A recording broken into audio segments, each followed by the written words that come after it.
Henry was average in almost every measure of the word. He worked in a company that, like himself, was totally and completely ordinary. Nothing he did on a day-to-day basis mattered. And that was just the way he liked. All that changed, however, when he showed up to his office one day. He'd been there for a few hours at this point, mindlessly typing away at his keyboard, when a thought occurred to him.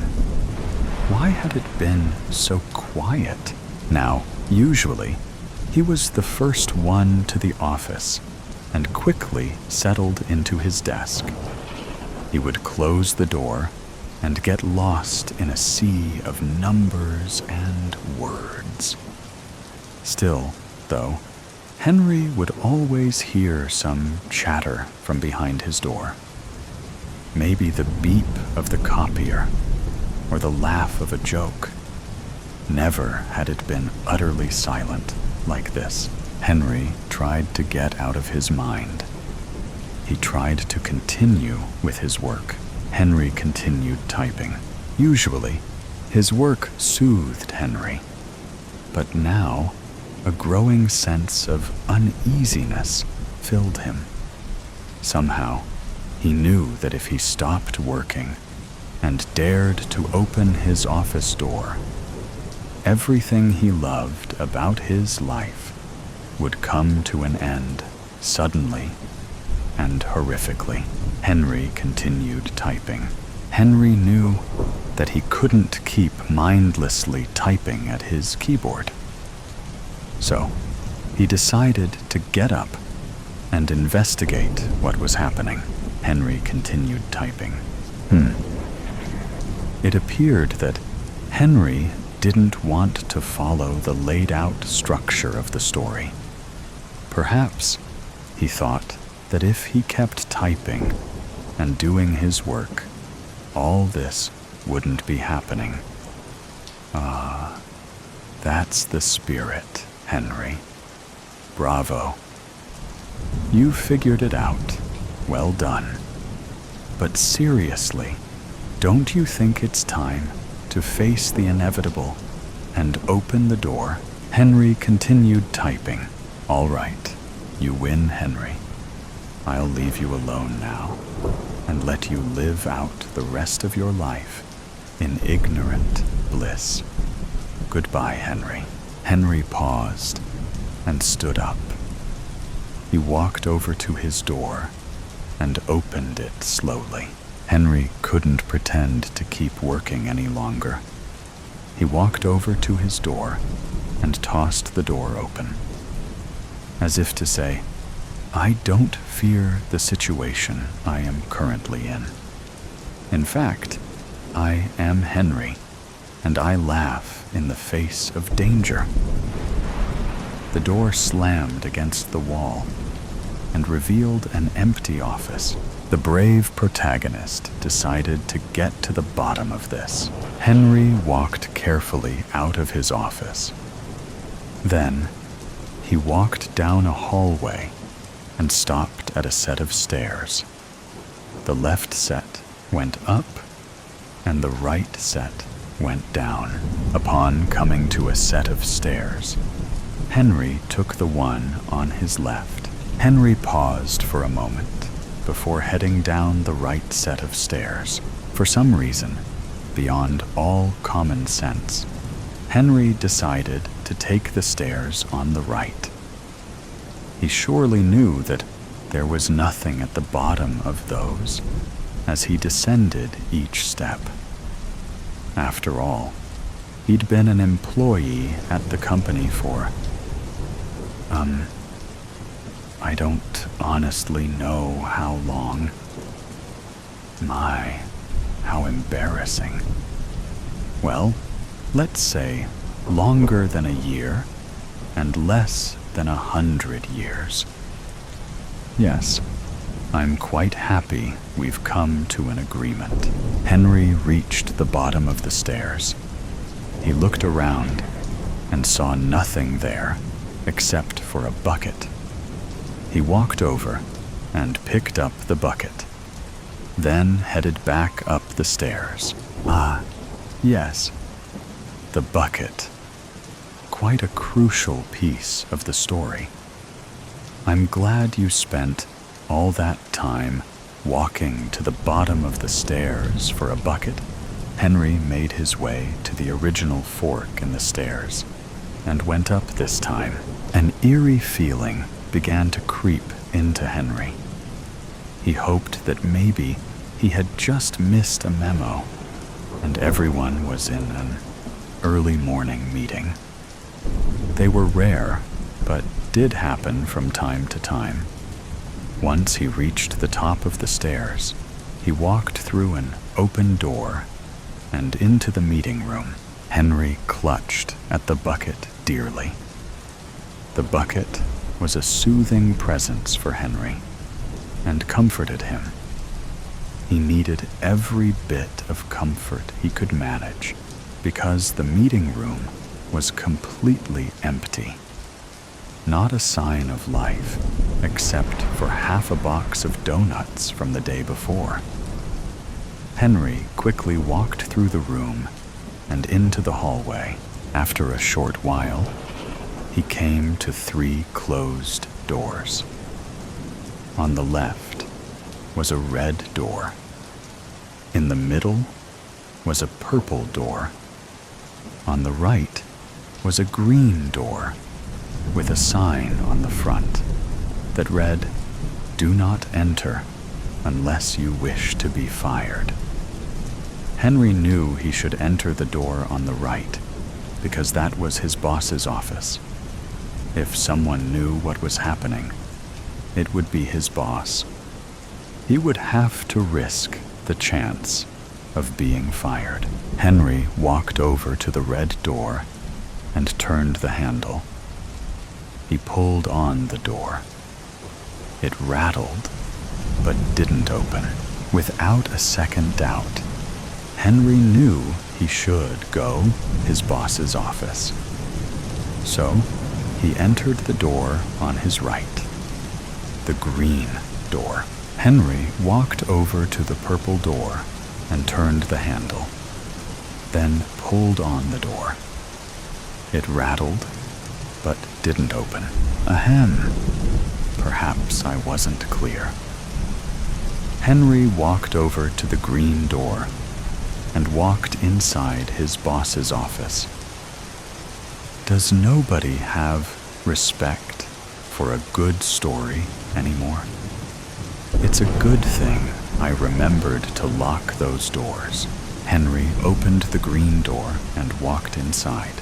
When Henry walked inside his boss's office, to no one's surprise, it was empty. There was nothing but a solid wood desk and huge bookcases on each side. At that moment, Henry resigned himself to a life of solitude. He was sure that he was going to spend the rest of his miserable life in complete and utter isolation. And he was okay with that. Come to think of it, he never really liked having his co-workers around, did he? Sure, he didn't hate the small talk or the company meetings, but he was certain he could come to terms with being without. It may even allow him to focus more completely on his work. Then, a horrible thought crossed his mind.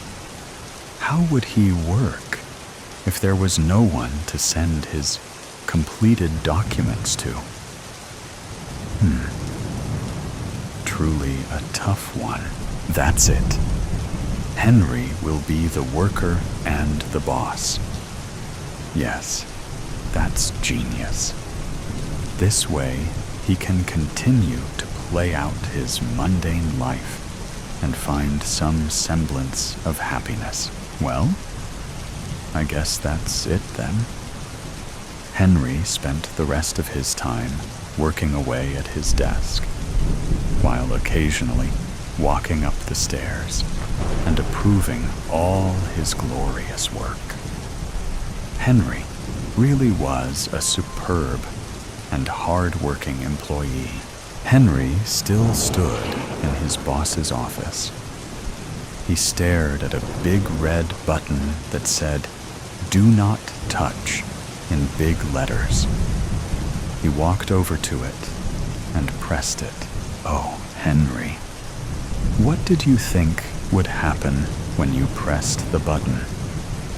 Setting aside the obvious fact that it was clearly stated for you not to touch, did you think that by pressing the button you could fight against the system?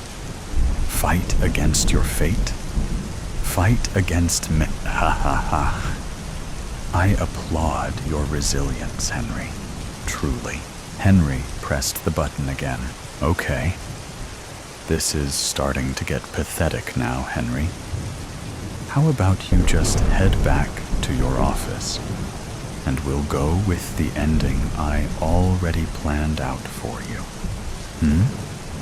I know you, Henry. I know that you need someone to tell you what to do, and that without that, you can't function.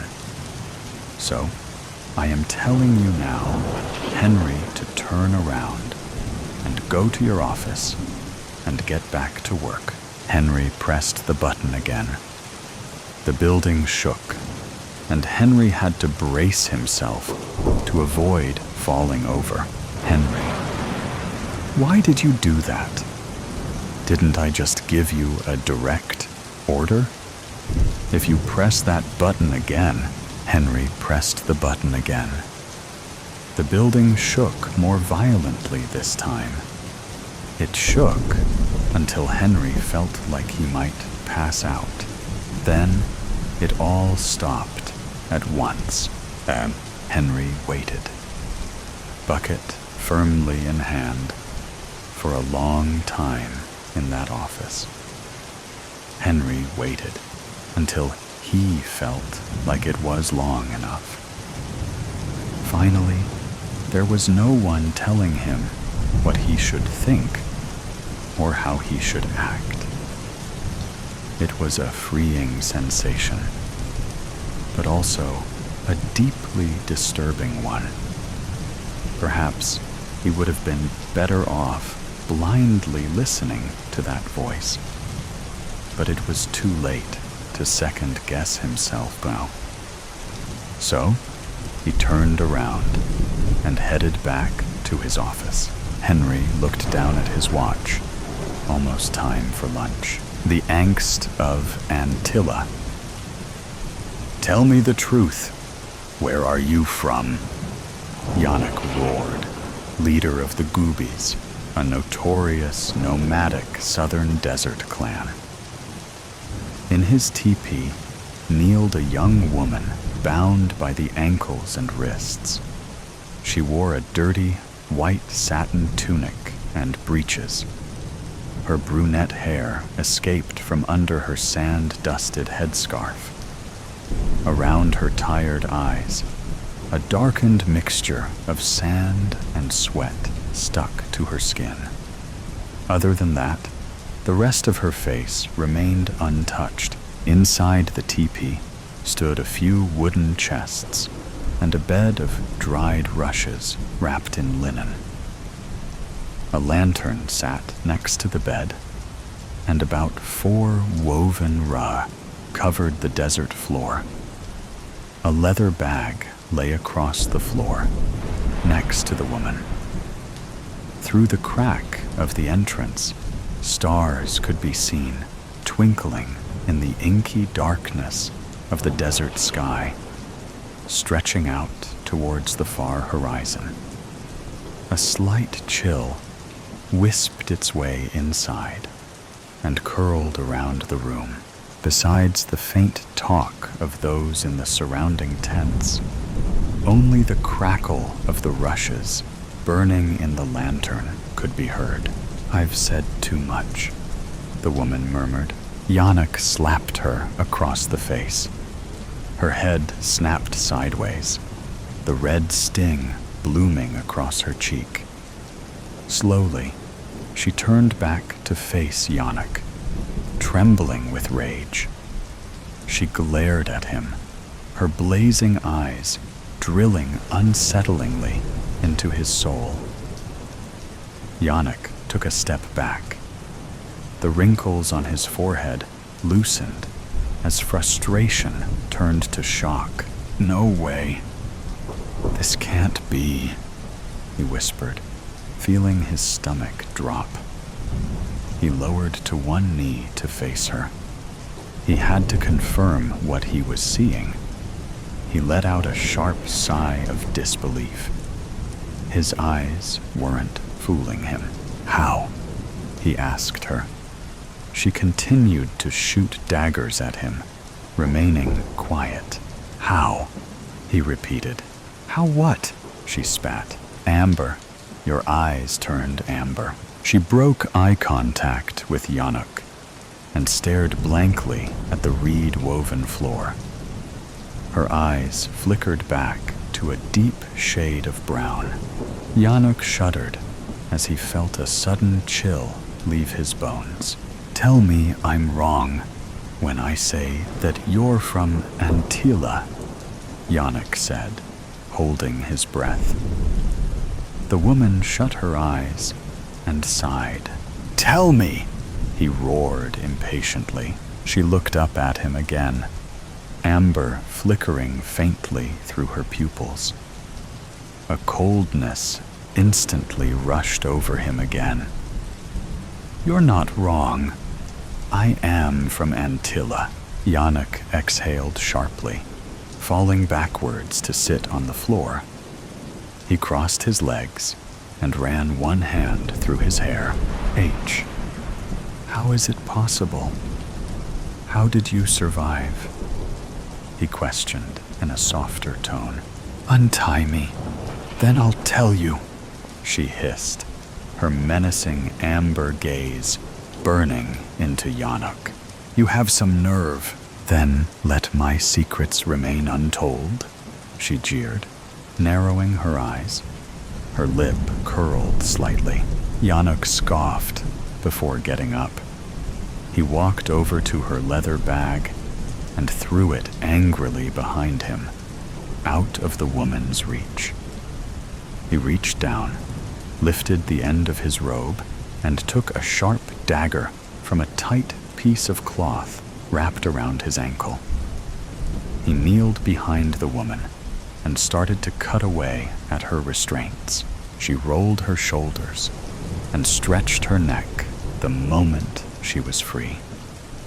She stood up briefly, stretching her legs, and before sitting back down with her legs crossed.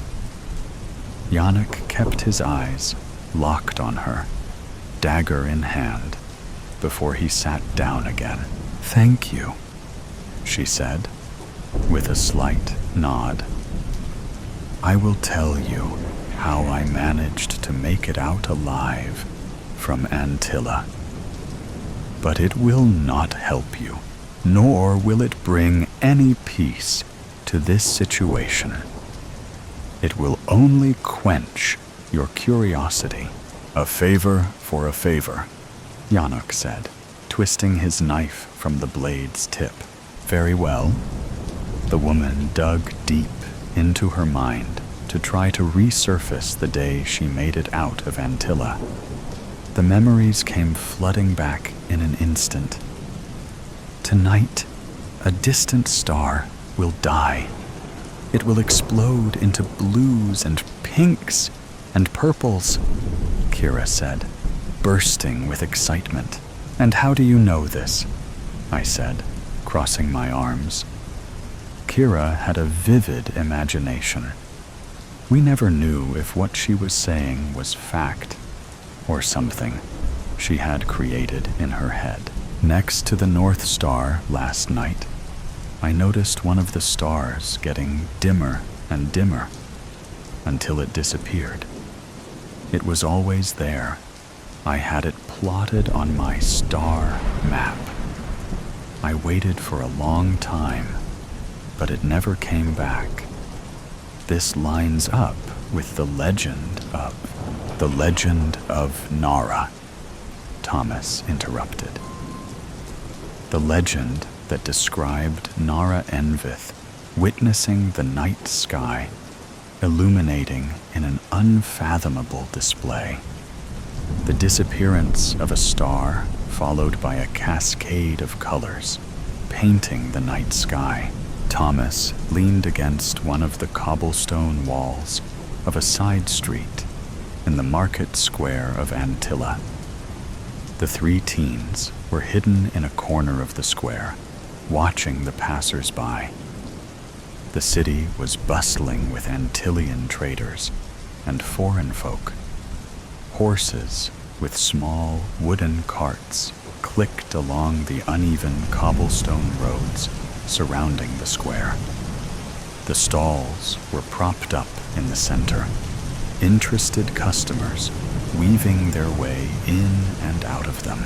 Bursts of vibrant colors decorated the city, from vivid Antillian woven silk to collections of earthy sienna spices from the south. A preacher suddenly emerged from the crowds and took a stand at the city's gathering point next to where we were chatting. He instantly drew the attention of the market-goers. His brown hair was scraggly, and his cheeks wore a crimson flush. His sweaty, cream tunic adhered to his skin and was half stuffed into the top of his black breeches. His chest heaved dramatically as he gasped for air. "We need to make peace with the brethren of Tuiga," he shouted, trying to regain his breath. "They will come, and they will not stop unless we equalize the trade in the north. The rulers of Antilla are setting us up to die. Open your eyes, people. The brethren are coming."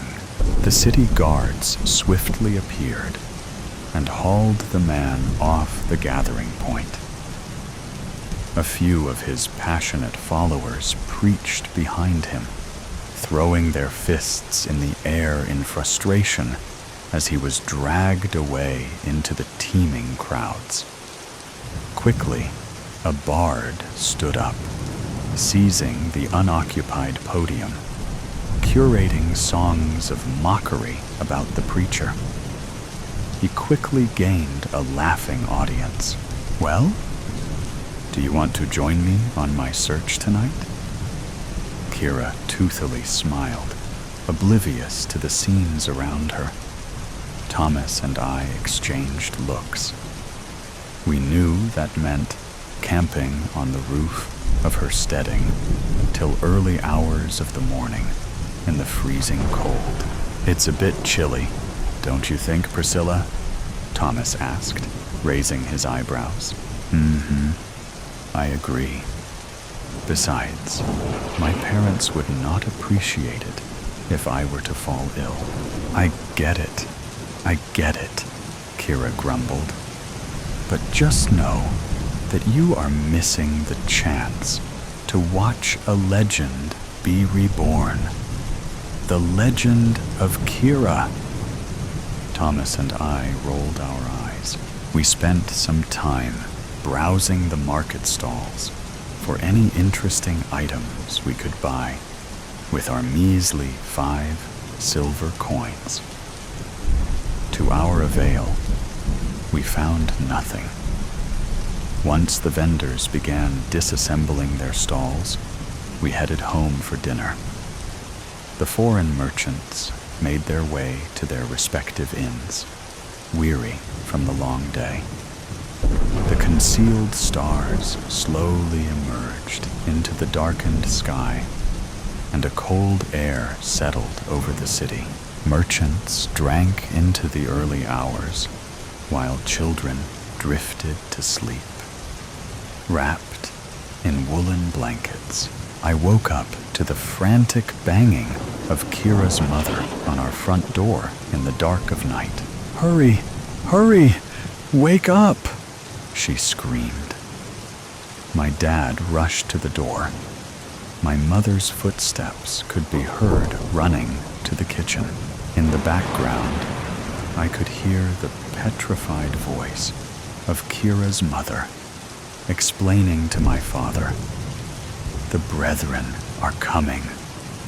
Kira saw them crescenting the hills from the south. "We don't have much time. We need to leave before they get here. There are thousands of them." Without a moment's hesitation, my dad came storming into my room. "Dayu, what's happening?" I asked. He grabbed my arm and dragged me off my bed without a word. My mother was waiting at the door with a lantern. In the span of a few minutes, buildings had been set alight, and screams could be heard echoing through the city from the outer walls. We ran through the streets, trying to avoid soldiers and other screaming townsfolk, hoping to make it to the north of the city before the soldiers got there. But it was no use. We were surrounded. "Priscilla, you need to listen to me," my dad said sternly. He kneeled down to face me and placed his hands firmly on my shoulders. "Those carts by the city walls will soon be leaving. You need to climb under one and grab on. Do not let go. Do you hear me? Do not let go. You need to get out of here. We love you so much. We will come find you. Go. Be safe, my dear." Tears spilled down his cheeks, illuminating in the fire's blaze. "Dad, go!" I did what I was told. I ran to a horse and carriage next to one of the burning buildings by the city's outer wall. Before I went under, I looked back, hoping to see my parents, to say my final goodbyes. But they had vanished. I climbed under the large carriage and held on to the wooden foundations. I wrapped the top of my feet behind another plank of wood. It only took a minute or so before a couple came running in a panic and climbed into the carriage. "Hurry!" the woman screamed as her partner leaped inside, closing the door behind him. A coachman jumped onto the front of the cart and instantly got the horse in a gallop. The cart moved quickly out of the city, cobblestone streets changing to rough dirt roads. We turned occasionally until we were headed for the south.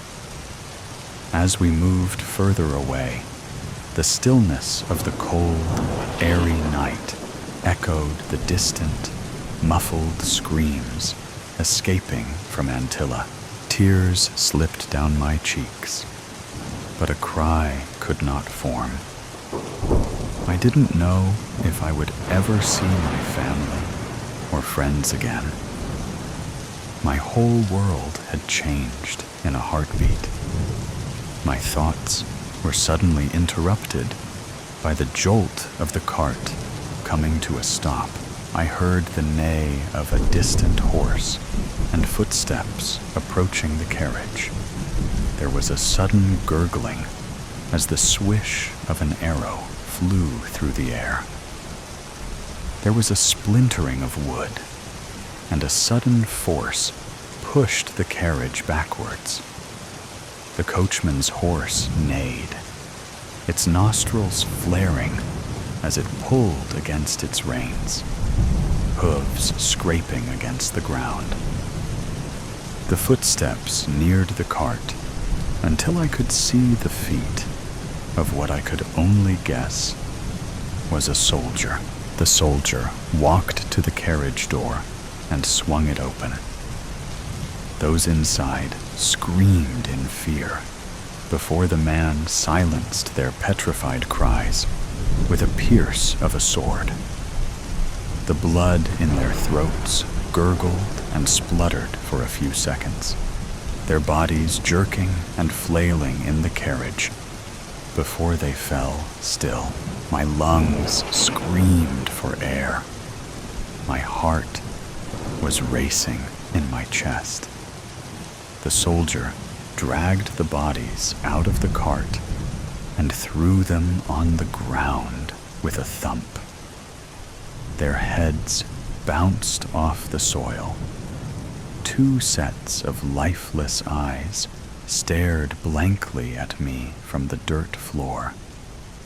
The woman's gown and the man's tunic were drenched in blood, and they had huge gaping wounds for necks. I felt my palms get sweaty and my grip loosening. "Don't let go, Priscilla.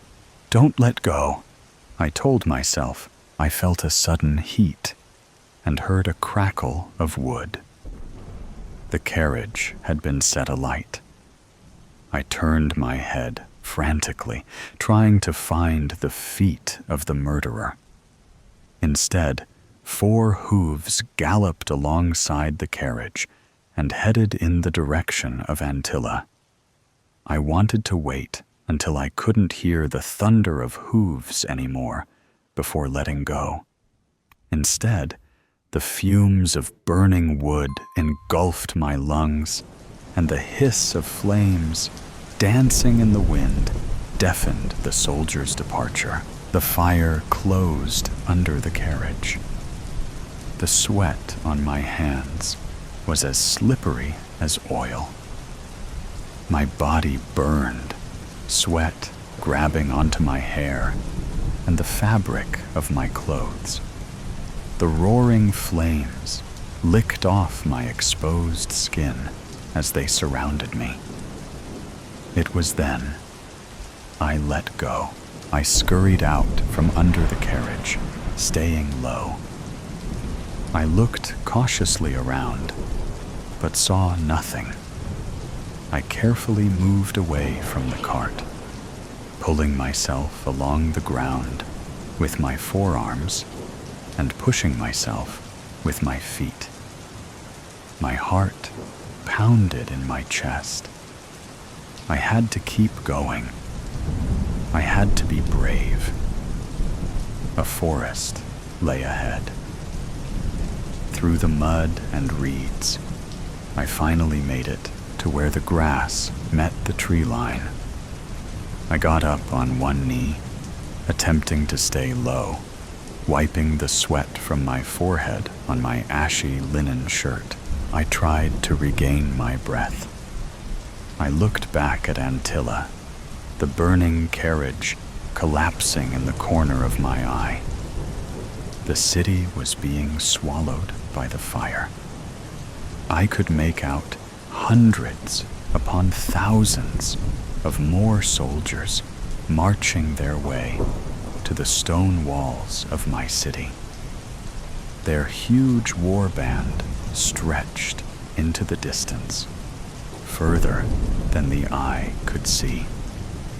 A harrowing pain of grief shot through me, each quivering breath a battle against the burning agony in my chest.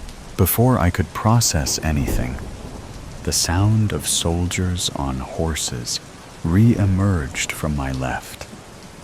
Without thinking, I ran.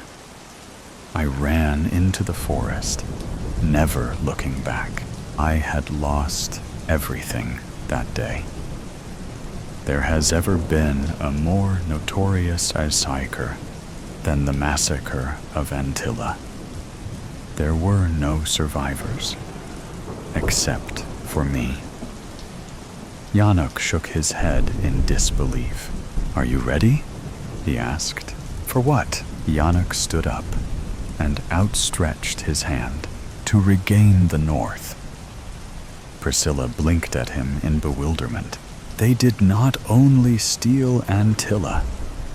The Brethren banished us nomads from our territories, leaving us stateless in the south. They are trying to rule over all the sacred lands. We shall not let that happen. We are going to fight. We will take back what is rightfully ours. Are you in? Priscilla hesitated for a moment. The bottled anger boiled her blood. A fiery passion burst in the pit of her stomach, longing to gain revenge for her friends, her family, her home. She looked up at Yannick, eyes burning with an igniting amber. Priscilla nodded and took Yannick's hand. She was ready to fight. The day Los Angeles. Changed Sophia's spoon clinked against porcelain as she stirred her tea, the sound barely audible beneath the morning bustle of the morning brew. Outside the window, autumn painted the small town of San Bernardino in shades of amber and gold. So different from Los Angeles, where even fall seemed reluctant to interrupt the city's relentless energy. You're stirring that tea to death, her mother observed, eyes crinkling with gentle humor. Still not sleeping well? Sophia looked up, caught in the act. Serenity Williams had always possessed an uncanny ability to read her daughter, even as cancer steadily claimed her strength. Today was a good day. Her mother sat upright without assistance, her silver-streaked hair neatly combed, her smile warm despite the hollowness in her cheeks. Claire's having nightmares again, Sophia admitted. And Mark's firm is restructuring, which means longer hours. I'm not sure this was the right time to visit, even for a weekend. Serenity reached across the table, her hand light but steady as it covered Sophia's. There's never a perfect time for anything important. You're here now. That's what matters. The cafe hummed around them, baristas calling out orders, the espresso machine hissing, customers tapping away at their laptops or scrolling through their phones. On a wall-mounted television, the morning news rolled through its predictable cycle. Political tensions, economic forecasts, celebrity gossip.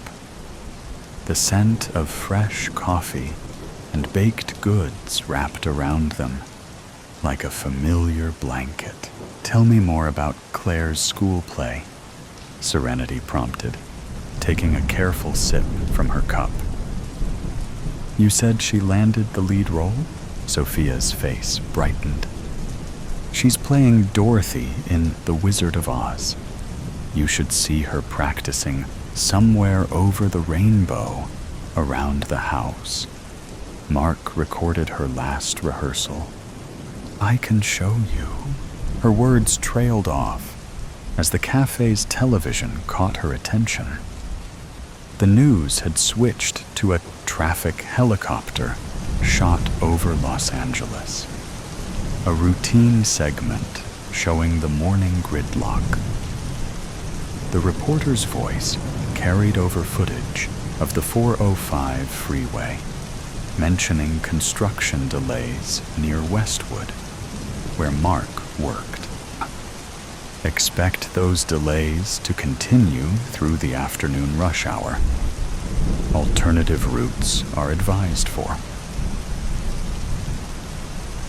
The screen flashed white. For a fraction of a second, Sophia thought it was a technical glitch. Then the blinding light resolved into something else, as two massive fireballs erupted over the Los Angeles skyline, twin terrifying mushroom clouds climbing into the atmosphere. The helicopter camera jolted violently, the image spinning as the reporter's voice cut off mid-sentence. Static. Then blackness. The morning brew fell silent. Every conversation halted mid-word. Every movement suspended. For 3 long seconds, no one breathed. Sophia felt the world contract to a pinpoint. Sophia let slip a tiny gasp. Her coffee cup slipped from nerveless fingers, shattering against the floor. But she couldn't hear it. All she could see was that burning flower blossoming over her home, over Mark, over Claire. Sophia, her mother's voice seemed to come from miles away. Sophia, look at me. Sophia couldn't move, couldn't blink. At a loss for words, her body had turned to stone while her mind screamed. Around them, the stunned silence fractured. Someone gasped. A man at the counter swore loudly. A barista fumbled for the remote control, frantically changing channels. Each station showed variations of the same nightmare. Emergency broadcasts, confused anchors, footage of the explosion from different angles. What appears to be at least 2 nuclear detonations over Los Angeles. No official statement yet from authorities, advising all residents to shelter in place. Sophia's phone vibrated in her pocket. Her heart leapt. Mark? Claire? But when she pulled it out with trembling fingers, the screen displayed only an emergency alert. National emergency declared. Shelter in place. Await further instructions. She stared at the message, its cold, bureaucratic tone at odds with the catastrophe unfolding. Desperately, she tried calling Mark's number. Nothing. She tried Claire's phone. Nothing again. Each attempt met with the same automated message. All circuits are currently busy. Please try your call again later. That sterile, mechanical voice seemed to mock her panic. All circuits busy. As if this were just another holiday, with too many calls being placed at once. As if her world hadn't just collapsed into ash. Around them, the cafe erupted into chaos. People scrambled for phones, for exits, for any semblance of control. A businessman shouted into his dead cell about evacuations. A college student sobbed openly into her hands. The barista continued flipping channels frantically, as if one might suddenly offer reassurance. Is it just LA? Someone demanded. Are there other cities? My sister's in San Diego, a woman cried. She's not answering. The terrorists might have finally developed a nuke. No, it's gotta be an accident. Nuclear war, man. The Chinese, the Russians. Outside, ancient, long disused air raid sirens began to wail. Through the window, Sophia could see people rushing down the sidewalks, some toward their cars, others seemingly without direction. A police cruiser sped past, lights flashing. Sophia's thoughts whirled like debris in a tornado. Mark and Claire. 12 miles from downtown Los Angeles. Was that close enough to the blasts? Had Mark gotten to Claire's school in time? Were they trying to leave the city or shelter in place? The questions multiplied, each more terrifying than the last. The spell binding Sophia's tongue broke, and she could finally speak. "I have to go back," she whispered, then louder. "I have to go back to LA." Her mother's grip tightened around her wrist. "Sophia, breathe. Think. They need me." Panic clawed at Sophia's throat. "I need to find them. Look at the TV," Serenity said firmly. Look, the television now showed aerial footage of highways leading out of Los Angeles. Gridlock unlike anything Sophia had ever seen. Thousands of vehicles at a standstill, some abandoned as people continued on foot. The military conspicuously absent from every possible scene, advising against attempting to enter the Los Angeles metro area. Radiation concerns as far as 40 miles from the blast sites. National Guard has been activated. Sophia's phone buzzed again with the same emergency alert. National emergency declared. Shelter in place. Await further instructions. "I can't just sit here," Sophia hissed, tears finally breaking through her shock. "Mom, I can't." Serenity pulled herself up straighter, summoning strength that shouldn't have been possible in her frail body. When she spoke, her voice cut through the cafe's panic with surprising authority. "Listen to me, Sophia Ayala Williams. Your fear wants you to run, but running blind is how people get killed in disasters." She took Sophia's trembling hands in hers. "Breathe first, think second, act third. You taught Claire that, remember? When she gets overwhelmed, the mention of her daughter's name sent fresh pain through Sophia's chest. But she forced herself to inhale deeply. Once, twice. Her mother's eyes held hers, anchoring her to the moment. "Mark is smart," Serenity continued. "He knows to get Claire somewhere safe. He knows you're here with me. You charging into a nuclear disaster zone helps no one. But what if? No what ifs yet. Facts first. What do we know?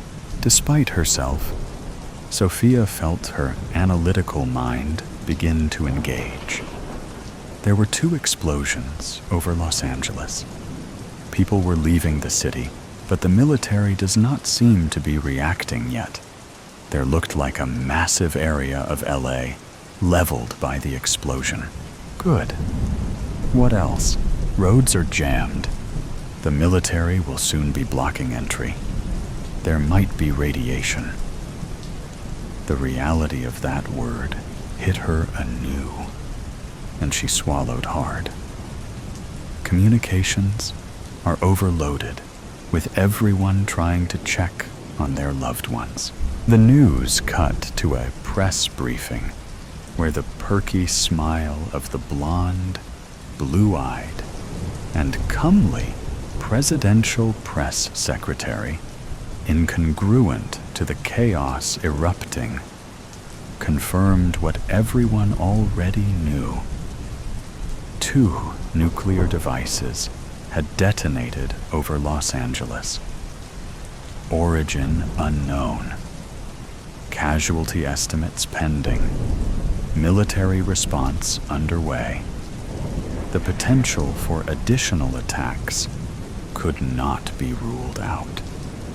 "And does everyone like my new lip gloss?" the press secretary asked. "I can't just wait here," Sophia whispered. "I can't." Serenity studied her daughter's face. "No, you can't. But you need a plan, not panic, for the next hour as the world unraveled around them. Sophia and her mother remained at their table. The cafe transformed into an impromptu crisis center for the customers. The owner turned up the television volume, distributed free coffee, and allowed people to charge phones on every available outlet. Information trickled in. The blasts had occurred over downtown Los Angeles. Early estimates suggested the devices were relatively small by nuclear standards. Tactical nukes, like the RSM-56 Bulava, rather than strategic nuclear weapons. But devastating nonetheless. Sophia tried every communication method she could think of. Calls, texts, emails, and social media messages. Most failed, but occasionally a text would go through, only to receive no response. She left voice messages that grew increasingly desperate. "I'm coming to find you. Wait for me. I love you both." Outside, the town of San Bernardino transformed. Police directed traffic at intersections. Lines formed at gas stations. The grocery store across the street was mobbed. People hugged strangers or argued violently about what to do next. And through it all, Serenity remained calm, her presence a counterweight to the mounting hysteria. She helped Sophia gather information, separating facts from rumors, while conserving her limited energy.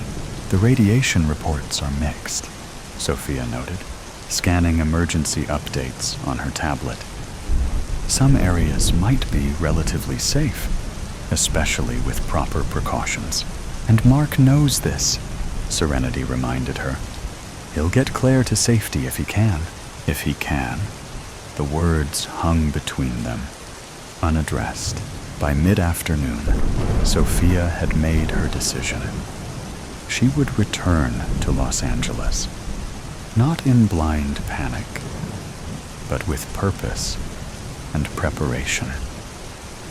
Her mother didn't try to dissuade her. She recognized the determination in her daughter's eyes.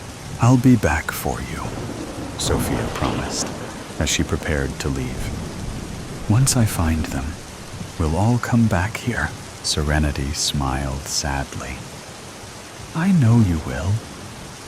She pressed something into Sophia's hand, a small silver locket containing a family photo. For luck, the drive that should have taken over an hour stretched before Sophia like an impossible gauntlet. Roads would be clogged. Gas might be scarce. And at the end waited either reunion or devastation. "I love you, Mom," she whispered, embracing Serenity carefully. conscious of her fragility. "Find them," Serenity replied simply. "Be smart. Be safe." As Sophia's car pulled away from the morning brew, Serenity Williams watched from the window. Sophia touched her fingers to the glass in silent farewell, praying that her mother, Serenity, and her daughter, Claire, would forgive her for the choice she'd been forced to make today. Between the mother who was dying and the family who might already be gone. The afternoon shadows grew long as Sophia's car raced along the westbound interstate back to Los Angeles. The main highways heading east had quickly become impassable, choked with the vehicles of fleeing civilians. Radio reports described mass evacuations from areas surrounding Los Angeles, the declaration of martial law, and conflicting radiation warnings. Sophia had expected gridlock all the way, but the lack of any vehicle but hers heading west made the drive that more unsettling. The traffic thinned as she approached LA. The further she drove, the emptier the roads became. She was alone on the freeway. A surreal experience on roadways normally congested at all hours. The emptiness carried its own warning. She was driving toward something everyone else was fleeing. Sophia's GPS had stopped working hours ago, but she didn't need it. 15 years in Los Angeles had etched these routes into her memory. Exit here, turn there, the familiar path home. As she crested the final hill that should have revealed their neighborhood, her headlights illuminated a transformed landscape. Where apartment buildings and shopping centers should have stood, there was absence, rubble, small fires, and just nothing. A perfect circle of annihilation. She pulled to the side of the road, stepping out into air that smelled wrong, like sulfur and ash and things that had no name. The evening was eerily quiet. No sirens, no voices, no wildlife, just the soft tick of her cooling engine and the blood rushing in her ears. Beyond the destruction's edge, buildings remained mostly intact, untouched save for their destroyed windows, as if a giant cookie cutter had stamped down from above, removing only what lay within its circumference. Their apartment had been 3 blocks inside what was now emptiness. Sophia walked forward in a daze, approaching the edge of obliteration. Something crunched beneath her shoes. Glass fused with asphalt, transformed by unimaginable heat. The boundary between existence and nothingness was shockingly abrupt. Mark wouldn't have had time to leave home and then driven to Claire's school, she reasoned desperately. He could have left early for his regular gym workout and could have driven straight to her. Her school must be outside this circle. They could still be alive. They must be. The distant growl of engines broke the silence. Headlights swept the devastation, as a convoy of military vehicles rumbled into view. Camp Pendleton Marines, in full hazmat gear, disembarked, moving with half-practiced efficiency. One spotted her and approached, face obscured behind a protective mask. "Ma'am, this is a restricted area. You need to evacuate immediately." The faceless Marine barked. "My family," Sophia's voice cracked. "My husband and daughter, they lived here." The soldier's posture remained tense and rigid, clearly on edge. "I'm sorry, ma'am. There were no survivors within the blast radius. Radiation levels here are dangerous. We need to leave now." "But they might not have been home," she insisted. "My daughter's school? It must be outside the blast radius. My husband might have—" "Ma'am?" The soldier cut her off, not unkindly. "Secondary evacuation sites have been established for survivors. Check there, but you can't stay here. It isn't safe." As if to emphasize his point, a radiation detector at his belt emitted a persistent clicking that grew faster as they stood talking. "Where?" she demanded. "Where are these evacuation sites?" Before he could answer, another Marine approached rapidly. "Sir, we've got missile incoming." "What?" said the first Marine. "Bogey confirmed. ETA 2 minutes." The first Marine's demeanor changed instantly. "Everyone back to your vehicles. Move, move, move." Around them, the unit scrambled into motion, abandoning whatever task had brought them to ground zero. "What's happening?" Sophia asked, fear rising anew in her chest. The Marine gripped her arm. "Another missile, headed right for us. We need to go, now." "Another?" The words died in her throat as understanding dawned. This wasn't over. "Now," the soldier urged. "Get in your car and drive east as fast as you can. Don't stop until you're at least 50 miles out." Sophia stumbled back toward her vehicle, moving on autopilot. As she reached for the door handle, some instinct made her look up. There, cutting across the darkening evening sky, was a thin, white line, like a shooting star, moving in slow motion. But unlike a shooting star, it wasn't arcing away. It was descending, the third, markedly larger missile coming to finish what the first two had started. Sophia stood frozen, again at a loss for words, with her hand still extended toward her car door.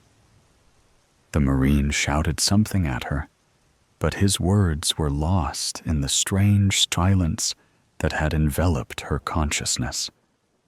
She watched the white line grow brighter and tracked its inevitable path toward the ruined city, toward her. In that moment, Sophia understood with perfect clarity what her mother had tried to teach her that morning. Some forces were beyond human control. Some decisions led only to different versions of the same ending. She thought of Mark and Claire. Whether they had perished already, or had they survived only to face this missile. She thought of her mother, alone in San Bernardino, watching the news and knowing her daughter would never return. Sophia's hand dropped from the car door, the approaching missile reflected in her eyes as she tilted her face skyward. There would be no scream, no lamentation, no running from what had already been decided. There was only the overwhelming weight of understanding. The nightmare wasn't over. It was only beginning, the quiet before. I bent low over the painting, the tip of my brush dotting at the corner of the landscape. It was just a tree, after all. But the spot of varnish that had welled up and discolored over the years needed to be removed. When the acetone leached into the surface, it peeled back, and my heart clenched. As the varnish removed a layer of paint, it revealed a subtle, dark patch of pigment beneath its surface. I sat back, a chill running through me. Underpainting. Maybe a hidden painting?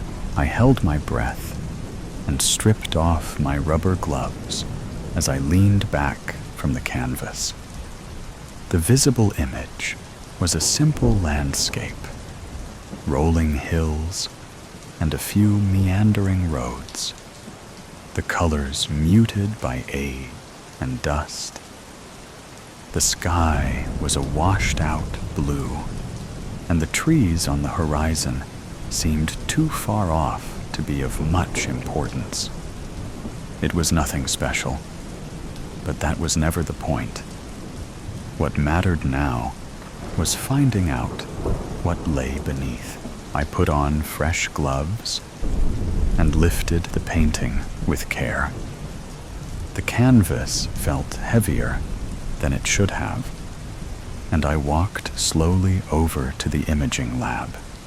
I positioned it carefully on the table, making sure that it was level, before placing the X-ray scanner above the canvas. The machine hummed to life, and I stepped back to the desk as the images slowly appeared on the screen. Beneath the visible landscape, buried under layers of thick, muddled paint, was a face.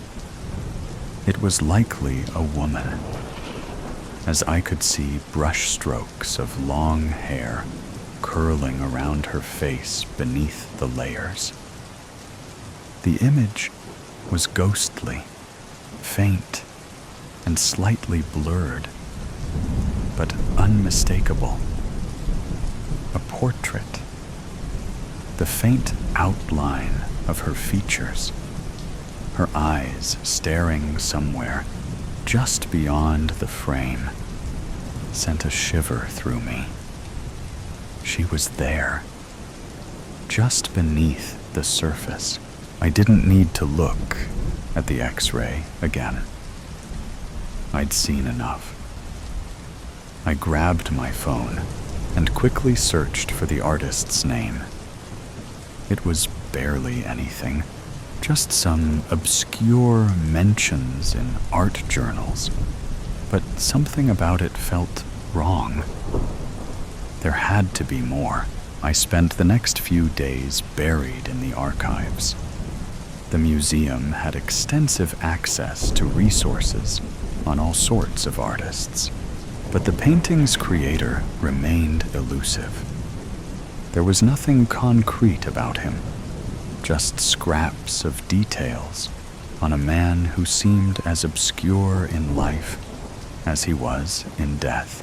The painting, this painting, felt like a living thing, pulling me deeper into its mystery, one layer at a time. The more I uncovered, the more I realized how much there was to discover. As I attempted to track down her creator, I peeled back the landscape layer by layer, revealing the portrait of a strange, haunting woman. Her pale face was framed by dark flowing hair that reached her shoulders. Her gaze was distinct, distant, yet her features soft, as though she's looking at something or someone beyond my reach. There was a haunting grace, a quiet calm to her, but an unsettling depth in her eyes.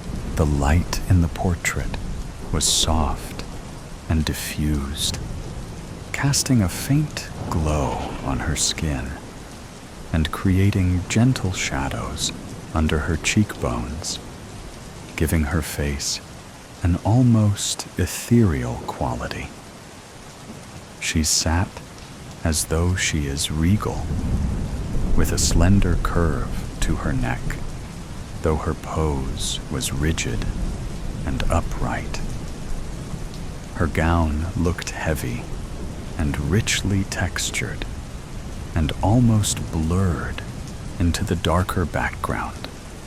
I found myself losing time, focus, and all sense of responsibility to this woman. Time had started to slip away in ways I couldn't explain. Days melted into one another, the world around me a blur as I spent more time with her. But no matter how much I uncovered, there was always a feeling that I was just scratching the surface. I pulled the stack of archived files towards me and sighed, taking another sip of the peach energy drink I'd come to rely on during these long stints of hunting down the elusive painter of the hidden woman. I'd discovered his name was Luigi Diovina. But beyond that, there were mere snippets of his life. An article about his madness toward the end of his life, and a lost last painting commissioned for a baroness. That article had sent a shiver up my spine. Could this be that painting? If so, I'd found a hidden treasure, but the baroness remained unnamed, leaving me with no way to verify who she was. I leaned back in the chair, my eyes falling once more on the image of the woman. I hadn't been able to stop thinking about her. I wasn't the only one noticing the strain. Clara, Jenna, a senior restorer, pulled me aside. "You've got to get back to the other works. The other paintings are falling behind. Victor has been asking about the St. Catherine piece. The museum's losing patience." I nodded, though I couldn't shake my growing unease. "I'll catch up," I murmured, but even I didn't believe it. I couldn't focus on anything else. The painting, the Baroness had started to call her, had started to become the only thing I could focus on. Even when I tried, I found myself returning to the painting, as if it were calling to me. The woman's eyes seemed to follow me wherever I went. The deeper I investigated her, the more she began to consume my thoughts, my every waking moment. The article had come from a dusty file in the back of the local library, one that had been buried on microfiche and stuffed away in a back room somewhere. I'd had to bribe the front desk worker with a box of donuts and a large coffee, so she'd dig it out for me. But once I'd scrolled through 3 years' worth of articles on local auctions, I finally struck pay dirt. Haunted painting sells at auction. Deadly Baroness's portrait said to haunt Diovina's last known work. the headline read, giving much more detail than any other piece ever had. Though the Baroness was still unnamed, the full article mentioned the painter's dying days. Diovina's obsession with his final portrait left him a shadow of the man he once was. Those who knew him said he would often stand in front of the canvas, seemingly lost to time, as though the woman's eyes spoke to him. In his last weeks, it was rumored he painted over the face of the woman. This had to be the painting, but how had it ended up in our archives? Why had he painted over her face? The deeper I uncovered the painting, the more I believed that the woman, her secrets, were pulling me into a vortex of obsession, just as they had Diovina, Clara. My head jerked up, the soft brush in my hand. The Baroness's eyes were inches from mine, her creamy skin slowly being cleaned at my skillful hands. I blinked and sat back, gazing around the room for the source of my name. But no one was around. The office was strangely empty. I stretched my back, leaning slightly over the chair, and stood up to walk down the hall. Empty. And it was dark. Curious, I walked a few steps towards the archives room. Clara! I whipped around. No one was there, but the voice had come from my office. I rushed back in, but found only the Baroness staring at me. Why were her eyes fixed on me? Her gaze had moved. Her eyes seemed to be fixed on me, just as obsessed with me as I was with her. As I stepped around the stacks of files, my tools, and other paintings I'd neglected in favor of the Baroness, her eyes followed me around the room. I slowly sat down on the stool I'd left in front of her, sitting eye to eye with her. It was only us in the room, no one else. The next day, I gazed around Vincent's office as he sat in front of me. His arms were crossed over his chest, and the furrow in his brow only deepened as he watched me fidgeting. Clara, he said, catching my attention. I glanced up quickly, my eyes locking on his face. I understand that you're passionate about the restoration, but we're running a museum, not a one-woman project. You've been neglecting the other pieces for weeks now. You know how important the St. Catherine piece is. If it isn't ready by the next exhibition, I'll get to it, I said, cutting him off. I blinked rapidly.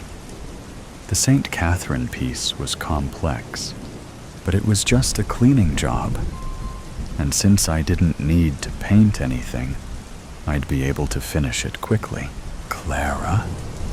My eyes widened as the familiar, haunting voice called my name. Do you realize how much time you've spent on this? Vincent paused, his eyes narrowing as he searched for the right words. This obsession. Don't ignore me. I closed my eyes and pressed my fingers to my forehead. I forced myself to meet his gaze. I'll get it done, I just need a little more time." Vincent let out a frustrated sigh, his hands running through his hair. "I need you to refocus. We can't afford this. Not with the exhibit coming up." "Clara!" My head snapped up, but it was just me and Vincent in the room. I glanced down, my heart pounding. His hands were strained, the same rusty red as the Baroness's dress, the splotches covering his fingers and seeping into his nail beds. "Clara," Vincent said sternly, though his voice was also tinged with worry. "You're letting everything else slip." He flicked through his computer and turned it to me, his stained fingers showing CCTV footage of the archives. And, "Is that me?" I asked, gazing at the screen. "Yes. You stood there for an hour like that, Clara. And this is at..." His voice trailed off as he checked the timestamp. His face grew increasingly lined with worry. "The point is, you haven't been yourself. You look like you haven't slept in days, Clara. This isn't you. Go home. Get some rest," he said, sighing as he adjusted the screen back to normal. I stood, and without hesitating, I left his office. "And don't do anything with that painting," he called as I stalked out. But it was calling me. She was calling me. I glanced into the studio from the sliver of a window in the door.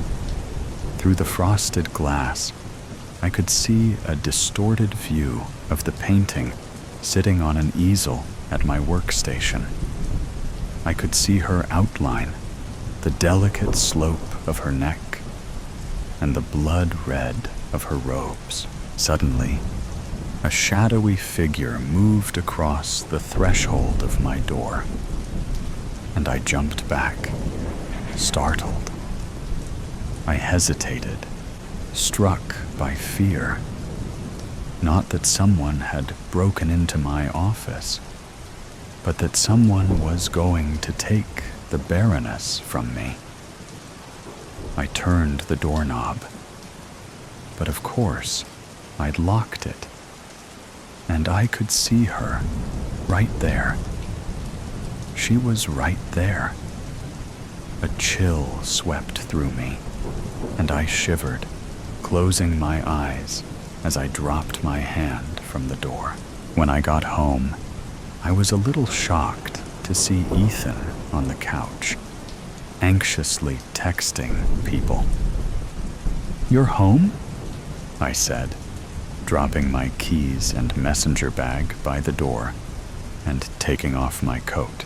He gazed up at me and tilted his head. "You're home," he said worriedly. There was no warmth to his voice, as if he was put out with me.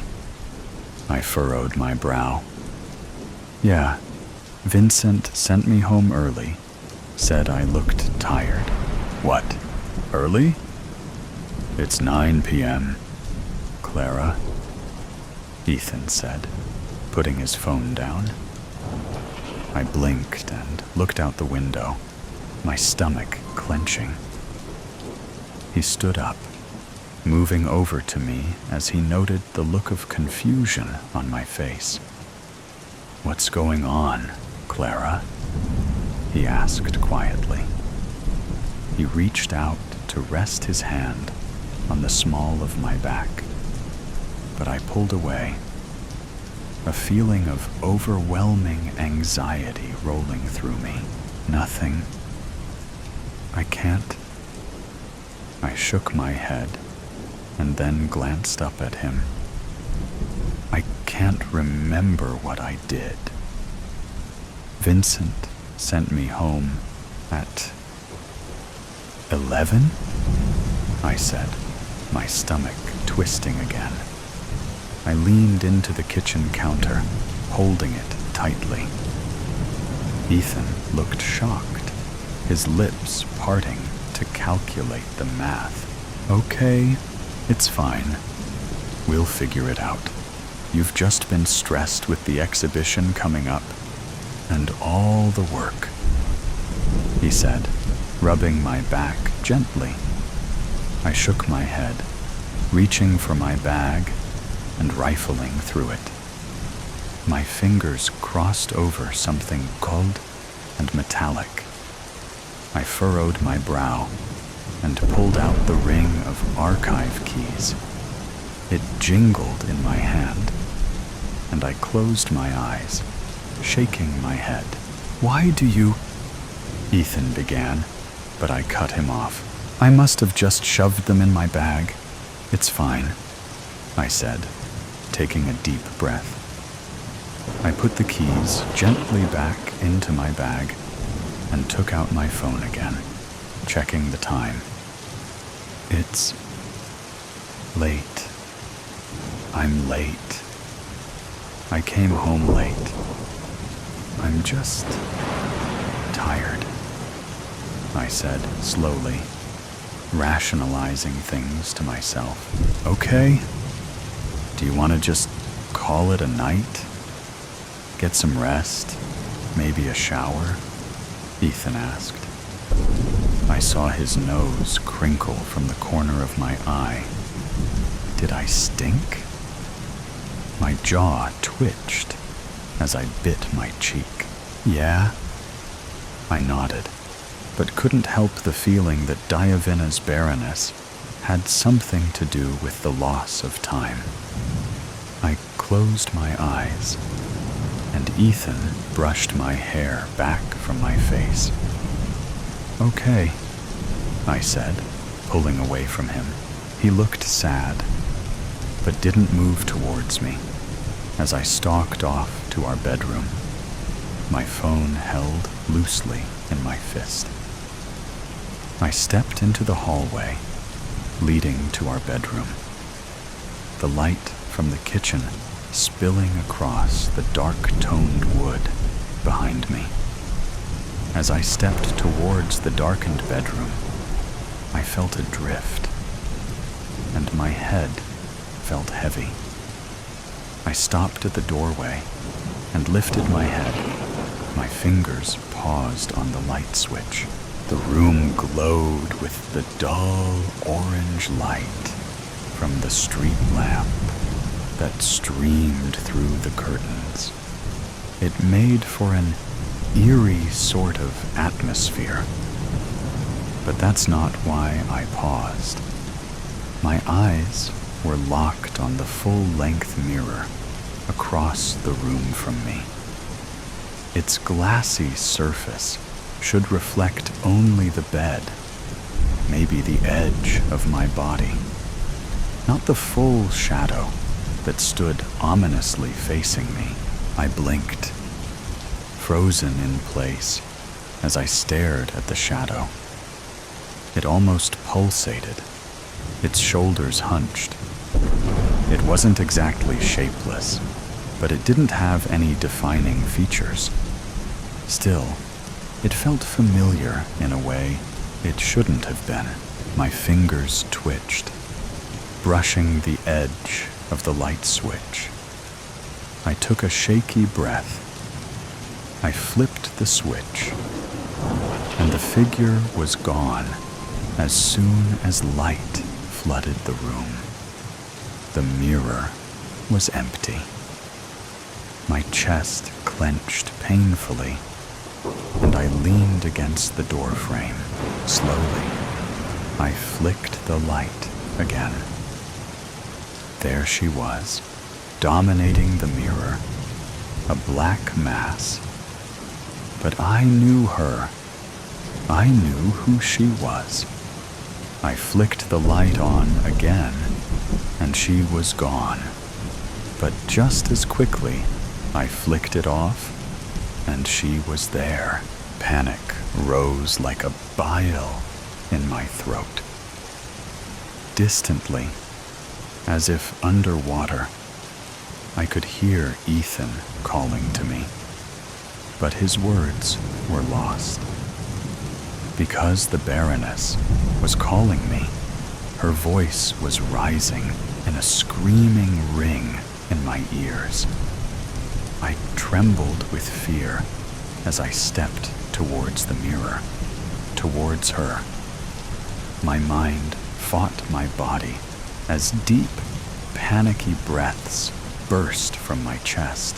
As I stepped up to the mirror, the shadow swelled and blossomed, the shrill screams rising to fever pitch in my ears. A hand wrapped around my shoulder just as the mirror shattered. It's with great pleasure that we present the final restored work of Luciano Diovina, the Baroness. Its beauty belies its tragic past, and we are proud to display it as a memorial to our departed co-worker. Vincent held the champagne glass aloft, then took a sip and stepped down from the podium. Beside him, the Baroness had been artfully restored, her colors vibrant, her skin creamy, her robes deep and gory slash of blood red. She looked almost youthful, brought back to life at Clara's skilled hands. It's a shame. An older woman stands next to a younger one, both eyeing the Baroness and the in memoriam plaque that had been hung next to her frame. The younger one nods, glancing nervously at the portrait. It's tragic. But did you hear about what happened with her boyfriend? I mean, the portrait, sure, it's gorgeous, but I heard it was bad. They glance at the painting. Like gruesome. Like she was obsessed? They cut off, clearly unsure how much to say. The older co-worker's voice drops even lower. Obsessed doesn't even cover it. But you didn't hear it from me. It's a horrible end, though. They each sip their champagne, the younger one shivering as if she said too much. The older glances down at her watch. Come on. The presentation. We're late. Lucid Dr. Mira Santos aligns her pen at a precise 90-degree angle to her notepad, then adjusts it to 89. Perfect precision matters. Her office presents an unbroken landscape of whites and grays, walls, furniture, even the spines of journals arranged by height on custom shelving. Her diplomas hang at measured intervals. Harvard Medical School, Johns Hopkins Fellowship, Stanford Neuropsychiatry. I keep having these dreams where pieces of myself are missing, Jamie Whitcomb explains, voice carrying an unsettling familiarity Mira can't place. Like someone tore pages from my story. She observes his hands as they animate his words. Index finger extended, thumb perpendicular. A gesture triggering a microsecond of déjà vu that she immediately classifies. Transient memory phenomenon. No clinical significance.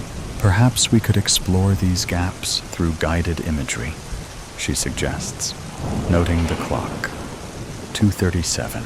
I think my unconscious is getting tired of being ignored, Jamie says, meeting her eyes with unexpected directness. His fingers tap against his knee. Tap, tap, pause, tap.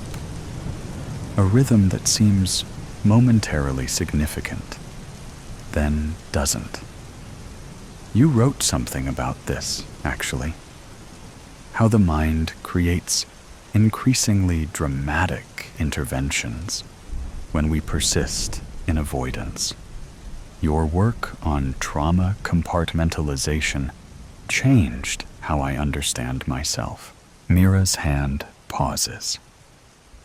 Few patients research their therapists so thoroughly. She glances down and notices a blue smudge on her thumb that wasn't there moments ago. When not directly observed, it seems to shift slightly, like water finding its level. After Jamie leaves, she documents. Patient demonstrates unusual knowledge of practitioner's methodology. The words form in reassuring black ink. She categorizes the blue smudge. Stress-induced perceptual anomaly. Clinical terminology creates immediate distance. Safety through classification. Her calendar displays afternoon appointments with a precise rectangle marked personal reflection at 2:30 each day. Time methodically scheduled for not thinking about what happened. 300 days of structured avoidance. She notices blue ink spreading in tomorrow's reflection block. Jamie Whitcomb, second consultation. She has no memory of scheduling this. Dr. Chen appears in her doorway. Mira, you've scheduled during your personal time tomorrow. The patient required accommodation. She lies with clinical detachment. You haven't adjusted that time block in almost a year, he observes, eyes lingering on her hand, where the blue smudge seems to pulse with her heartbeat. Her apartment mirrors her professional space, meticulously organized in whites and grays. She moves efficiently through rooms systematically purged of memory. Each belonging serves logical purpose. Control through environmental precision. Her path includes a mathematically precise 60-degree turn at the hallway's end. Gaze sliding past the single disruption in her colorless sanctuary. A cerulean blue door she hasn't opened in 300 days. For a heartbeat, vanilla shampoo scent registers. Small fingers sticky with breakfast syrup. A child's laughter, like wind chimes. Pulse accelerates. Tachycardia, 97 beats per minute. Respiratory rate increased 18%. Diagnosis: acute stress response. Treatment: continued avoidance. She walks past, careful not to touch the blue. Mira prepares for Jamie's second session, straightening her already straight pens. The blue stain has spread overnight, now covering her palm entirely. She tugs her sleeve lower. Patient demonstrates unusual knowledge of practitioner's methodology, she writes. Possible prior in vue. She stops. The words appear in blue ink despite her black pen. She selects another. Same result. Equipment. Malfunction. Statistically improbable. Perceptual anomaly. Equally unlikely. Classification. Inconclusive. When Jamie enters, The room temperature drops 3 degrees. Calibration error, surely. The clock's second hand stutters. Tick. Pause. Tick, tick. Stretching moments unnaturally. Mira's breath forms small clouds that hover before dissipating. I researched you, she says, professional tone brittle. Your contact information leads nowhere. Perhaps I don't exist within your acceptable parameters, Jamie replies, something shifting behind his eyes. His features seem unstable today. A 30-something stranger one moment, then briefly showing contours of a younger face. Isn't that your specialty, Dr. Santos? Creating parameters that exclude what hurts too much? The air carries a faint antiseptic smell. Hospital corridors, grief-saturated waiting rooms. Olfactory hallucination. Unlikely, but not impossible. You've built your career helping others face what you avoid, Jamie says, fingers forming that distinctive gesture. Index extended, thumb perpendicular. In your article, you wrote about integration, but your office calendar tells a different story. Her diploma wavers when not directly observed.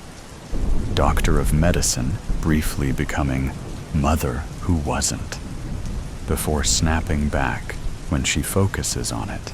Do you believe in astronomy, Dr. Santos? Jamie asks, voice suddenly higher pitched.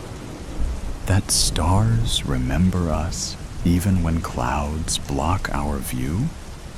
Even when we're gone? Mira's pen freezes. Mid-note. A child had asked her a nearly identical question once. Coincidence? Statistically impossible. We should focus on your experiences, she attempts, but her voice falters. Like you focus during your personal reflection blocks?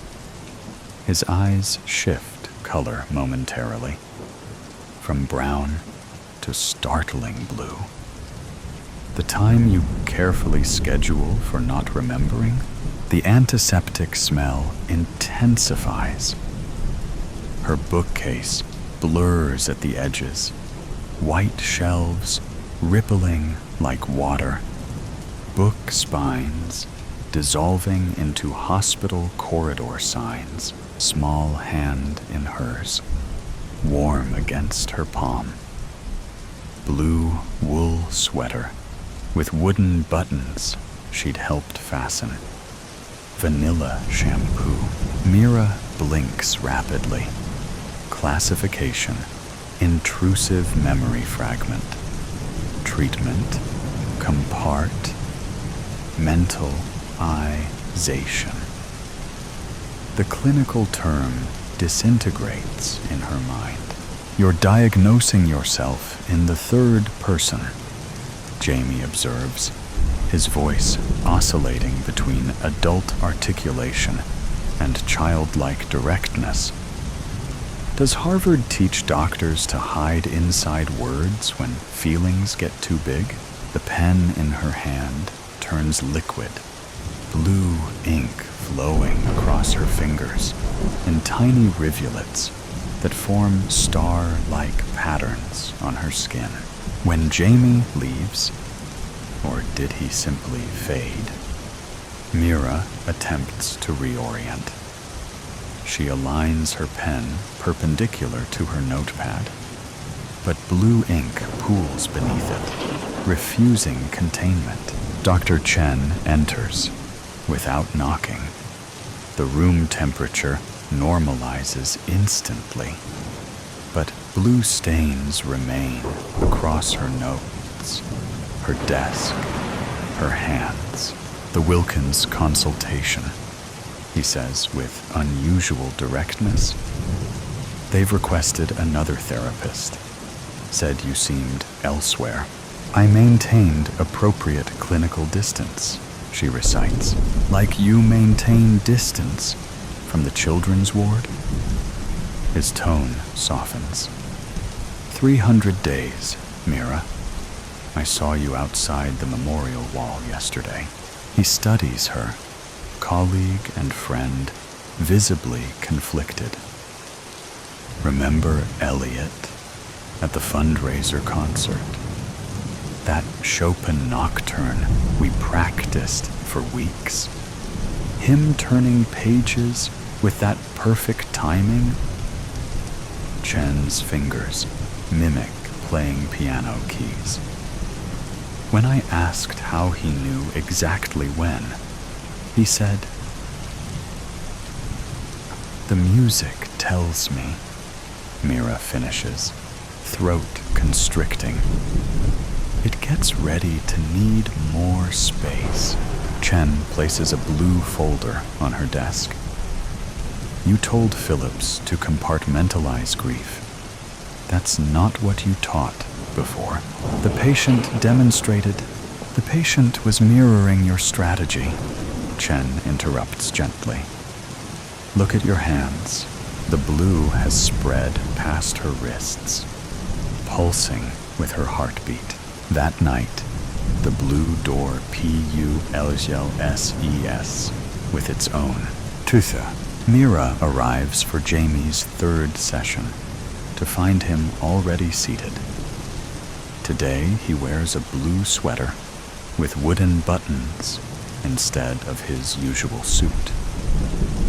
Her office temperature has dropped 10 degrees overnight. Facility malfunction, she mutters, but her breath forms dense clouds.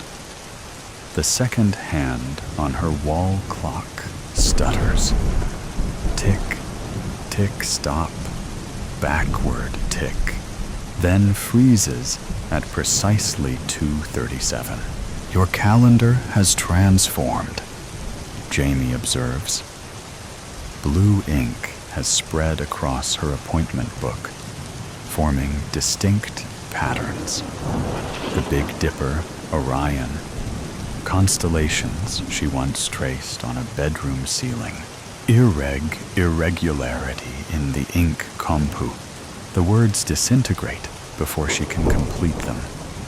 Her diagnostic vocabulary suddenly foreign. Letters rearranging themselves, still trying to diagnose away what you feel? Jamie asks. His features shift. Adult one moment, then child's eyes, gazing from adult face, then small fingers emerging from suit sleeves. How's that working after 300 days? The antiseptic smell intensifies. Hospital-grade disinfectant, coffee from a nurse's station, vending machine cookies. Her cream walls ripple.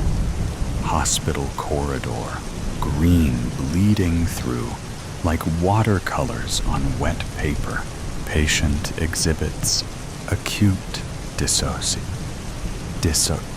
She can't complete the word. The pen trembles between her fingers as blue ink pools on the page, forming tiny rivulets that flow toward her like seeking things. You taught me about grounding techniques, Jamie says, his voice shifting higher. The hand gesture again. Index extended, thumb perpendicular. When things feel overwhelming, find 5 things you can see, 4 you can touch. I never taught. Mira stops. She never met Jamie before 300 days ago. Statistical impossibility. Logical incongruence. Professional boundaries compromised. When things get scary, he continues, features now unmistakably childlike beneath adult bone structure. Find something solid to hold on to, like your hand when we crossed parking lots. Her bookcase dissolves completely, revealing hospital waiting area chairs. The leather beneath her fingertips becomes vinyl, cold, sterile. A water cooler gurgles in the corner where her ficus plant had been moments before. The clock face melts, numbers flowing into blue puddles. Her diplomas rearrange into memorial service programs. This represents functional. Clinical terminology evaporates mid-thought.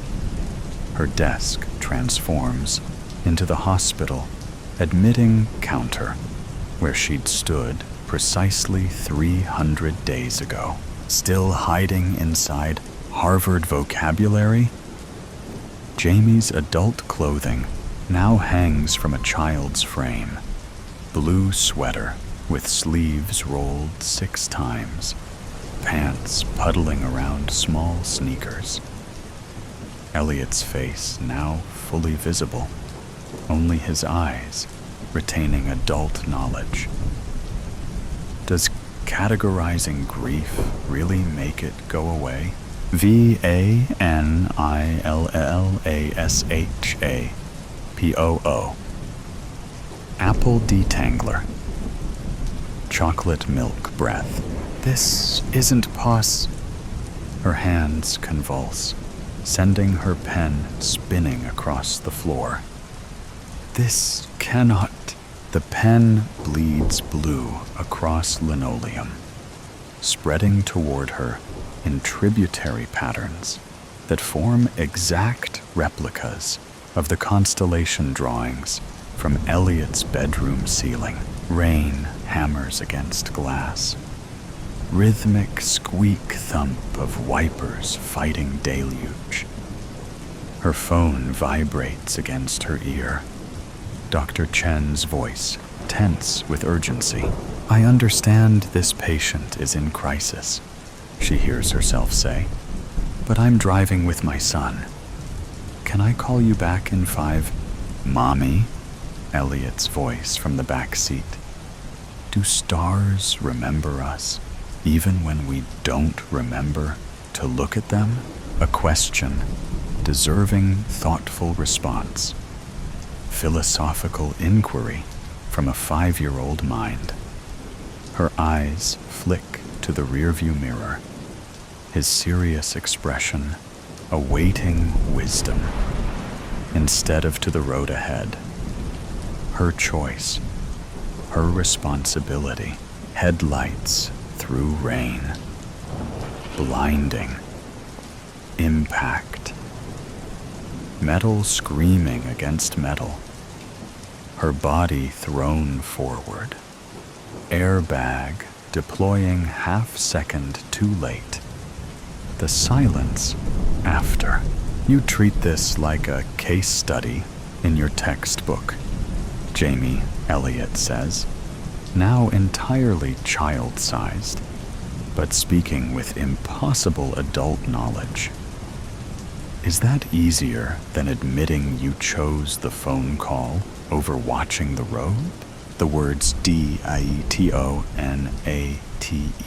inside her chest. Breath fracturing. Pulse arrhythmic. 300 days of defenses disintegrating. Post-traumatic stress with language fails completely. Her vocabulary, once armor against emotion, now meaningless sounds against memory's tide. Hospital corridor stretches infinitely before her. Antiseptic burning her nostrils.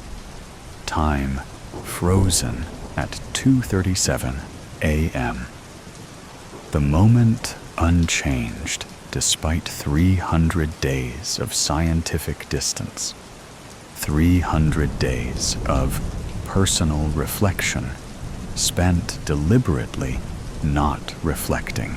She reaches for Jamie/Elliot, but her hands pass through his form, encountering only absence. Not hallucination, but memory materialized. I wasn't.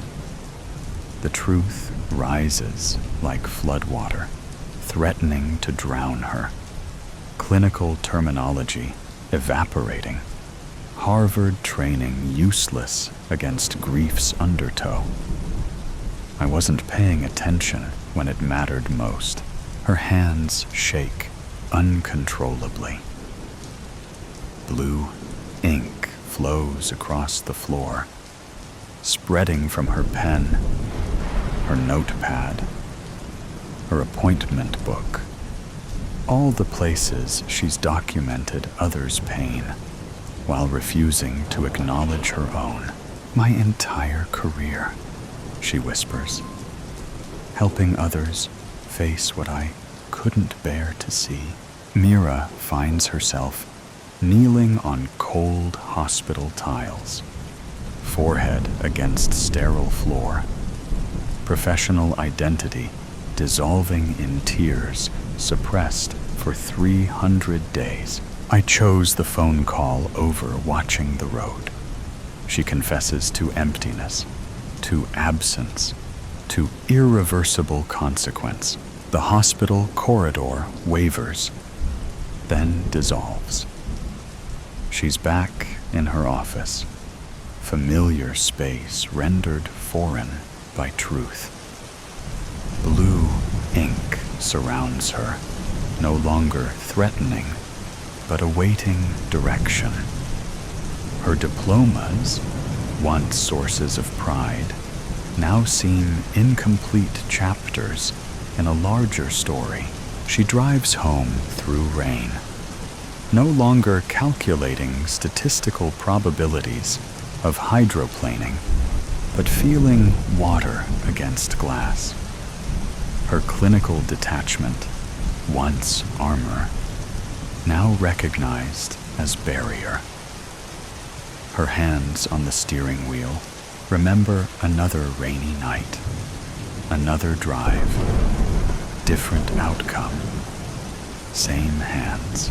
Her apartment, meticulously controlled in whites and grays, appears through shifted perception. Not ordered, but empty. Not peaceful, but silent. 300 days of creating space that demanded nothing, remembered nothing, reflected nothing back to her. The hallway stretches before her. No more precise 60-degree turn. No more transient memory phenomenon diagnosis when vanilla scent registers. Tonight, she walks deliberately toward what she's avoided. The blue door pulses with its own heartbeat. Gentle rhythm, both inviting and terrifying. Blue light seeps beneath, casting underwater reflections across the floor.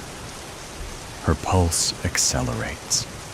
Tachycardia, 97 beats per minute. Old diagnostic habit. Same physical response. New understanding. She places her palm against the wood. Warm. Alive. An answering pressure, as if something, someone, presses back from beyond. I'm choosing to remember, she whispers, voice breaking, and turns the knob. Beyond isn't the sharp pain she feared, but a space where blues shift from midnight depth to to dawn's gentle awakening. Stars hang suspended, constellations from a ceiling painted on a Saturday afternoon with small hands guiding hers. Not distant points, but presences casting soft illumination. The air carries forgotten scents: vanilla shampoo, apple detangler, chocolate milk. Before bedtime, piano notes drift through blue. Chopin Nocturne, 4 hands at different octaves. Laughter when they missed transitions. Eliot sits cross-legged beneath Draco, his favorite constellation, because dragons should get to live in the sky too. He wears the blue sweater with wooden buttons she'd helped him fasten that morning. When he looks up, his eyes hold both childlike wonder and impossible understanding. "You finally came," he says simply. "I was afraid," she answers, professional terminology inadequate for the ache in her chest. His small hand reaches for hers. Warm pressure, simultaneously present and preserved from before. "I've been here the whole time. I'm sorry," she tells him, words carrying 300 days of avoided grief. "I looked away when I should have been watching the road." He nods, serious expression, exactly as she'd seen in that final rear-view glance. "You were helping somebody who needed you. That's what doctors do. Not more important than you," she whispers, voice raw. He considers this with child's directness. Maybe not more or less, just different. Like how we needed different sides of the piano bench to reach all the keys. She hadn't expected wisdom from loss, hadn't allowed possibility beyond absence. "Remember when I asked about stars?"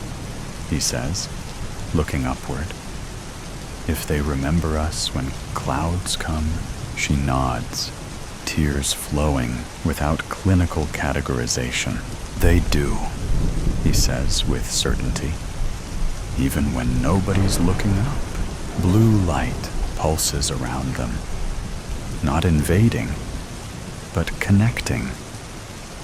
Stars above and blue beneath, creating space between memory and presence where healing begins. Your patients need you to remember too," he says, child's voice with unchildlike insight. "Not just me, but what happened?" She nods, understanding forming from fractured pieces. Not compartmentalization, but integration. Not absence, but transformation. Not forgetting, but carrying forward. "I won't stop looking for you in the stars," she promises. His smile combines mischief with impossible wisdom. "Even when you forget, I'll remember. That's what stars do." When Mira awakens, dried tears trace her cheeks. Her office has transformed. Pearl gray walls now carry blue undertones that shift with changing light. Harvard credentials hang beside a child's drawing of constellations labeled "Me and Mommy's Star Map." The clock runs smoothly past 2:37, that moment acknowledged rather than avoided. On her desk sits a fountain pen filled with blue ink, her deliberate choice now. not mysterious manifestation. Beside it, her appointment book with integration practice, replacing the blocks formerly labeled personal reflection. Not scheduled avoidance, but purposeful remembering. The phone rings. Dr. Chen about an urgent patient crisis. 300 days ago, she would have answered immediately. Today, she notes the time, 5:27 p.m. Elliot's astronomy club meets in her memory at 5:30. "I'll call back in 20 minutes, she tells the receptionist. "I have an important appointment first." She allows herself to remember for exactly 3 minutes. Blue sweater, constellation maps, questions about stars, before returning to professional responsibilities with renewed presence. Later that week, a new patient sits across from her, describing familiar patterns. "After my daughter's accident, I created separate compartments," the woman explains, fingers tracing invisible boundaries on the armrest. Work Susan never mentions Emily. Mother Susan only exists on scheduled Sundays, when I permit myself to visit her room.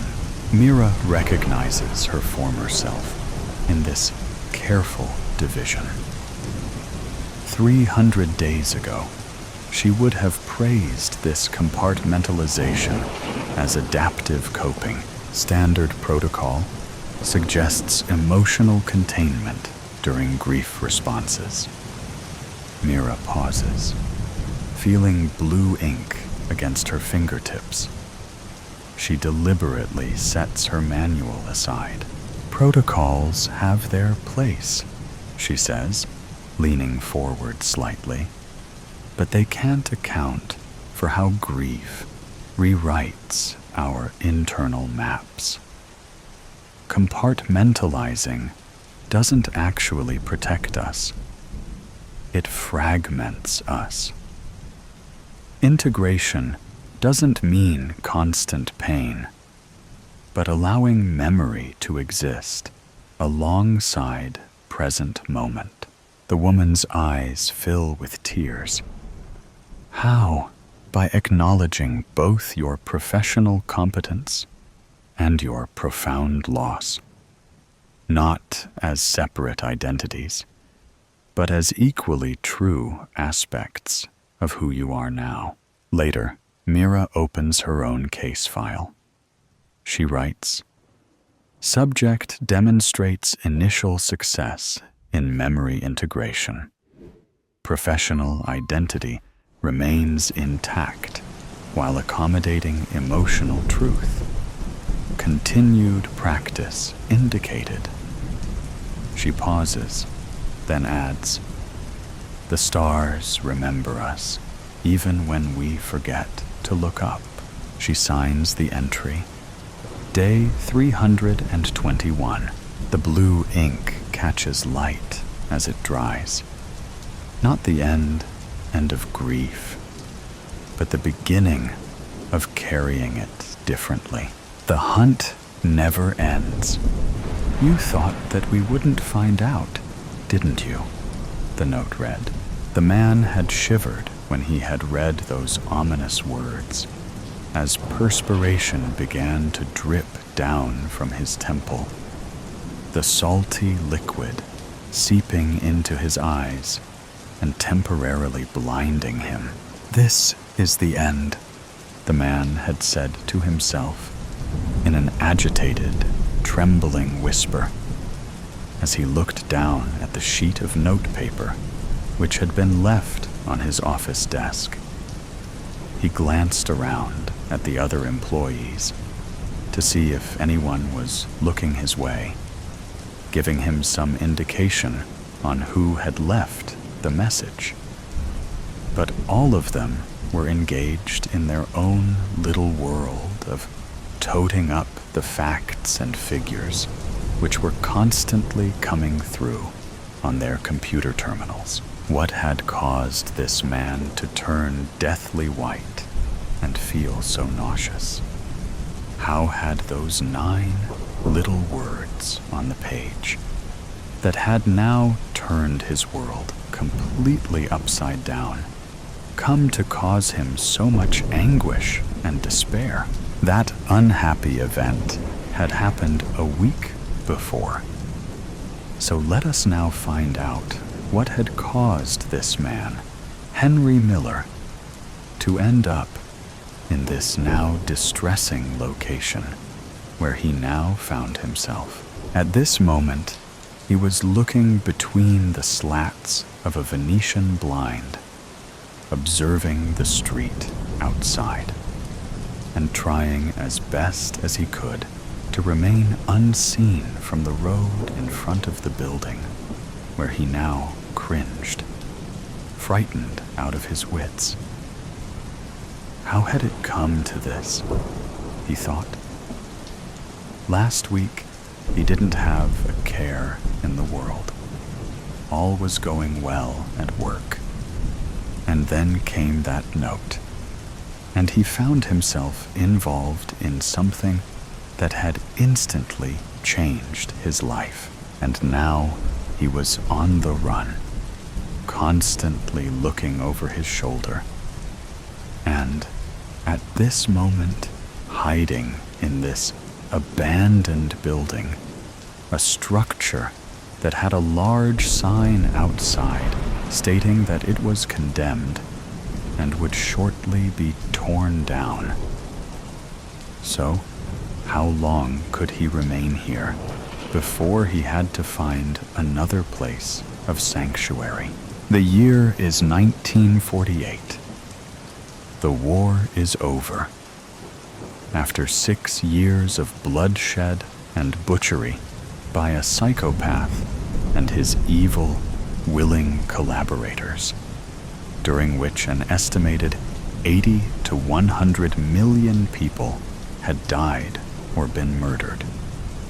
The Nuremberg trials had finished, and many, many hundreds of German Nazi war criminals had found justice on the end of a rope for crimes against humanity. Then, there were some who had decided that a cyanide pill was a much quicker way to escape the noose of retribution. Others, seeing that the end was near, had made their getaway before the Russians entered Berlin and tortured them, finding their way to South America, where many of them lived for a while, trying to evade the men from the Simon Wiesenthal organization, people dedicated to finding every last Nazi and bringing them to justice, headed by their leader, a man known as the Nazi Hunter, who was a Holocaust survivor.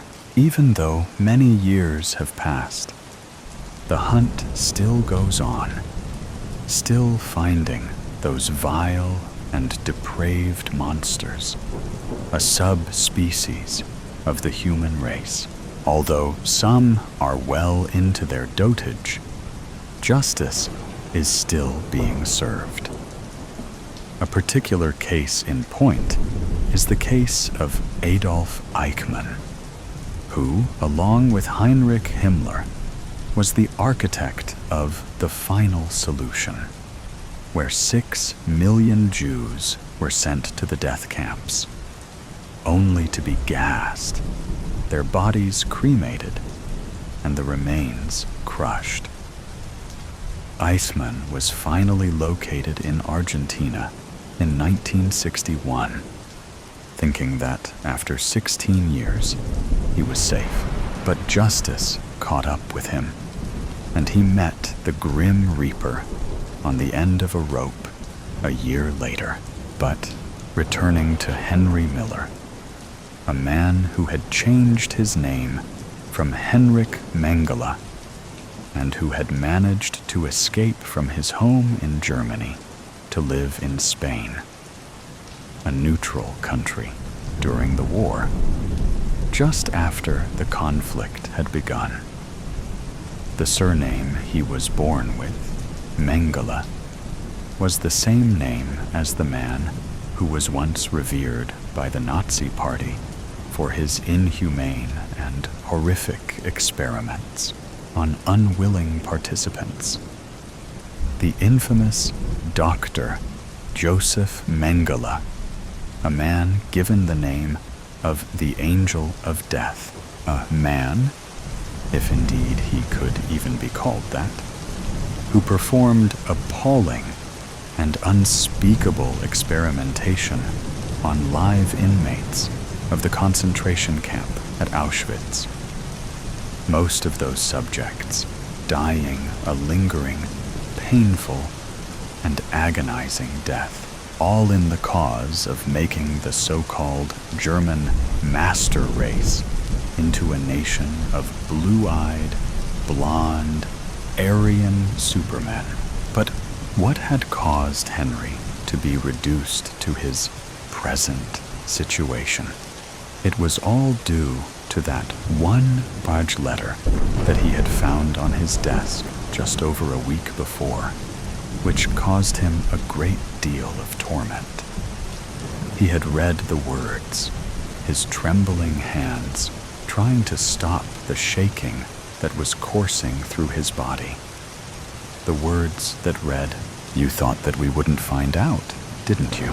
For many years, he had feared that maybe someone, somewhere, at some time, might find out about his namesake and make his life a living hell, maybe even murder him, with the idea that he was in some way engaged in the work carried out by that misguided and psychotic mass murderer, and had, somehow, missed out on receiving the same fate that had befallen the other members of the Nazi death squads. But he had been so careful, and had never told anyone of his former name, or his possible relationship to the Angel of Death at Auschwitz.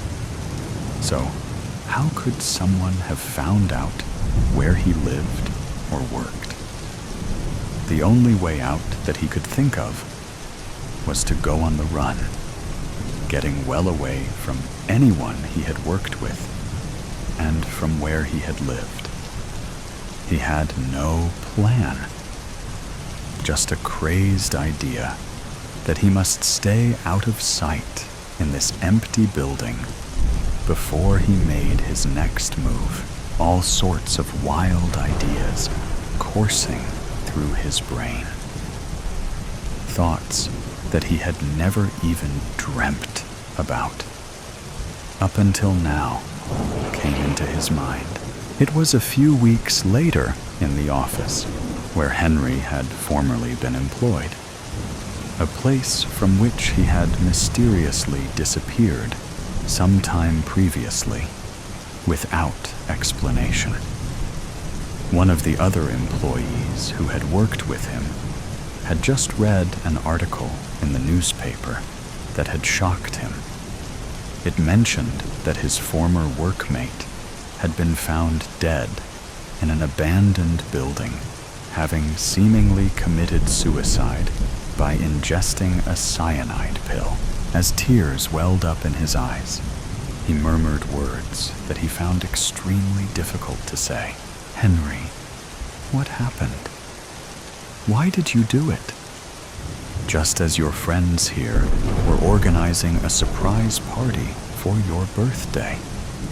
You tried so hard to keep it a secret, and you thought that we wouldn't find out, didn't you?" Jolt Bailey settled into his window seat. He watched other passengers navigate the aisle with their carry-ons. He saw a pretty young woman in sweats making her way toward him. He thought, "Where have I seen her?" He knew they hadn't met. With hardly a glance, she slid into the seat next to him, strapped herself in, and focused on her cell phone. Bailey stared out the window at airport staff prepping the jet for takeoff. Flying was a necessary evil for him. Its charms had faded years ago, but long overdue. He needed this trip. Hearing laughter, he turned toward the woman. The cause of her humor eluded him. Sensing his attention, she turned. "Can I help you? I'm sorry. I heard you laugh, and I was curious. Not that it's any of your business. I got a text from my agent." "You're right. None of my business." She turned away. Bailey said, "I know this sounds stupid, but do I know you? You look so familiar." Suppressing annoyance, she sighed. "You're asking me if you know me? Oh, for the good old days of trite pickup lines. No, really, I'm not. I wouldn't, not with that line." He laughed. "But no, I'm married, not hitting on you. But I could swear," she sighed. "You watch TV? I was in a movie last season." "Ah, right. Okay, cool. Sorry to bother you." Seeking distraction, he fiddled with the video display. Flight attendants worked their way up the aisle. They checked the overheads and confirmed that everyone was securely strapped in. The captain made announcements. Bailey checked his cell phone. An attendant asked him to shut it off until after takeoff. "Of course," he said. He placed it into his jacket pocket. All had settled. The plane began to taxi. Bailey corrected his perception that the exterior was moving and not the plane. "Gets me every time. Once airborne, I can relax." The plane paused and then continued rolling forward. The woman turned to him. "I didn't mean to be short with you before. Nervous flyer. I'd usually be flattered if someone recognized me. You didn't do anything wrong." Bailey smiled. "Not a problem. I imagine fans wanting attention can wear thin. Someday, maybe. But hasn't happened yet. You're one of the few who's actually recognized me." "Okay then. Hi. I promise not to stalk you." They laughed. She said, "I'm Magnolia. Are you vacationing? Work trip? Glad to meet you." "I'm Bailey." "Nope. Off to see my kids. Hopefully reconcile with my wife." "Long story." "You? Getting married?" She displayed her ring for him to admire. It was huge. The plane accelerated. This was Bailey's favorite part. Lift off. All that drama, and suddenly, the earth falling away. Bailey's separation from Irene and his twin girls defied explanation. He didn't understand it, nor did she. After 2 years apart, but with non-stop communications, they'd decided to try again. Step by step, once airborne, people relaxed. Some stood waiting for a restroom. Attendants served refreshments.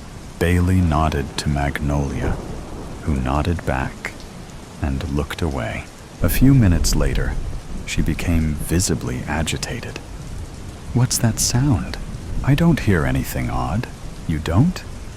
Is that smoke coming from the wing?" "No. We're going through clouds." Her anxiety seemed to pass. Bailey tried reading. He stared out. Clouds and terrain passed beneath them. He thought about his family. The girls were getting big, about to start school. He dozed. A jolt spilled his water. Someone screamed. Magnolia grabbed the armrest. Bailey thought, "Air pocket." Normal. With another jolt, the engine sounded ragged. The jet rolled, and more screams followed intense turbulence. Someone fell. People braced themselves. The loudspeakers squawked noise, but no information. Bailey secured his seatbelt and saw Magnolia now crouched in a fetal position.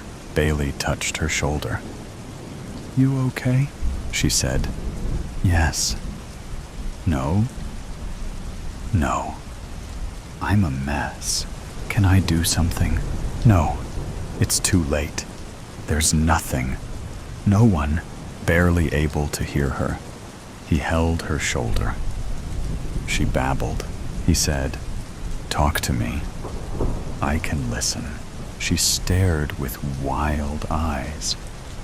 The jolts increased. She gasped, "I doubt you." "You have no idea," he agreed. Holding his gaze, she leaned in. "My life's a shambles. I've hurt too many people, used them, betrayed their trust, ruined lives. I stole things." He tried to relate. "I'm no saint. You don't get it." "Can't." Not talking about a lapse or some white lie, but a pattern. Committed crimes. Horrible. Looking down, she steeled herself.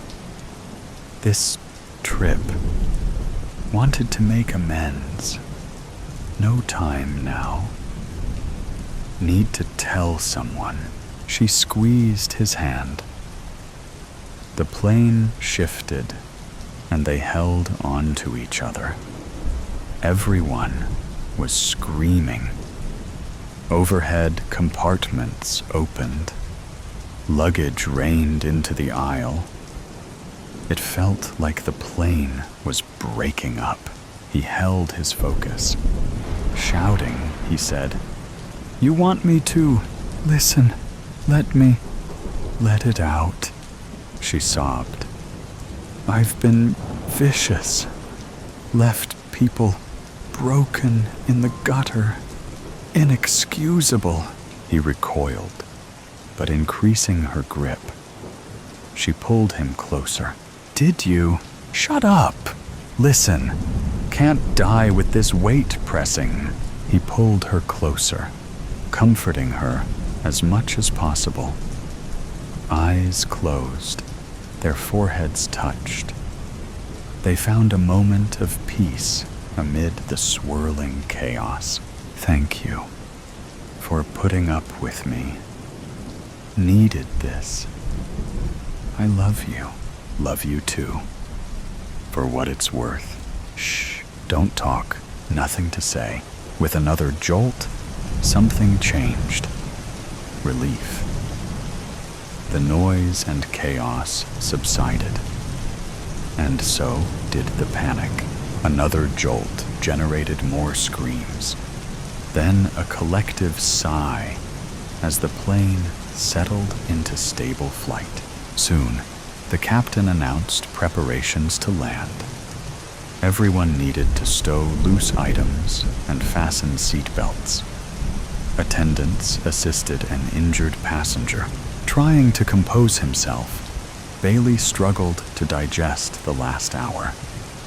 He only wanted to see his family. The landing was uneventful.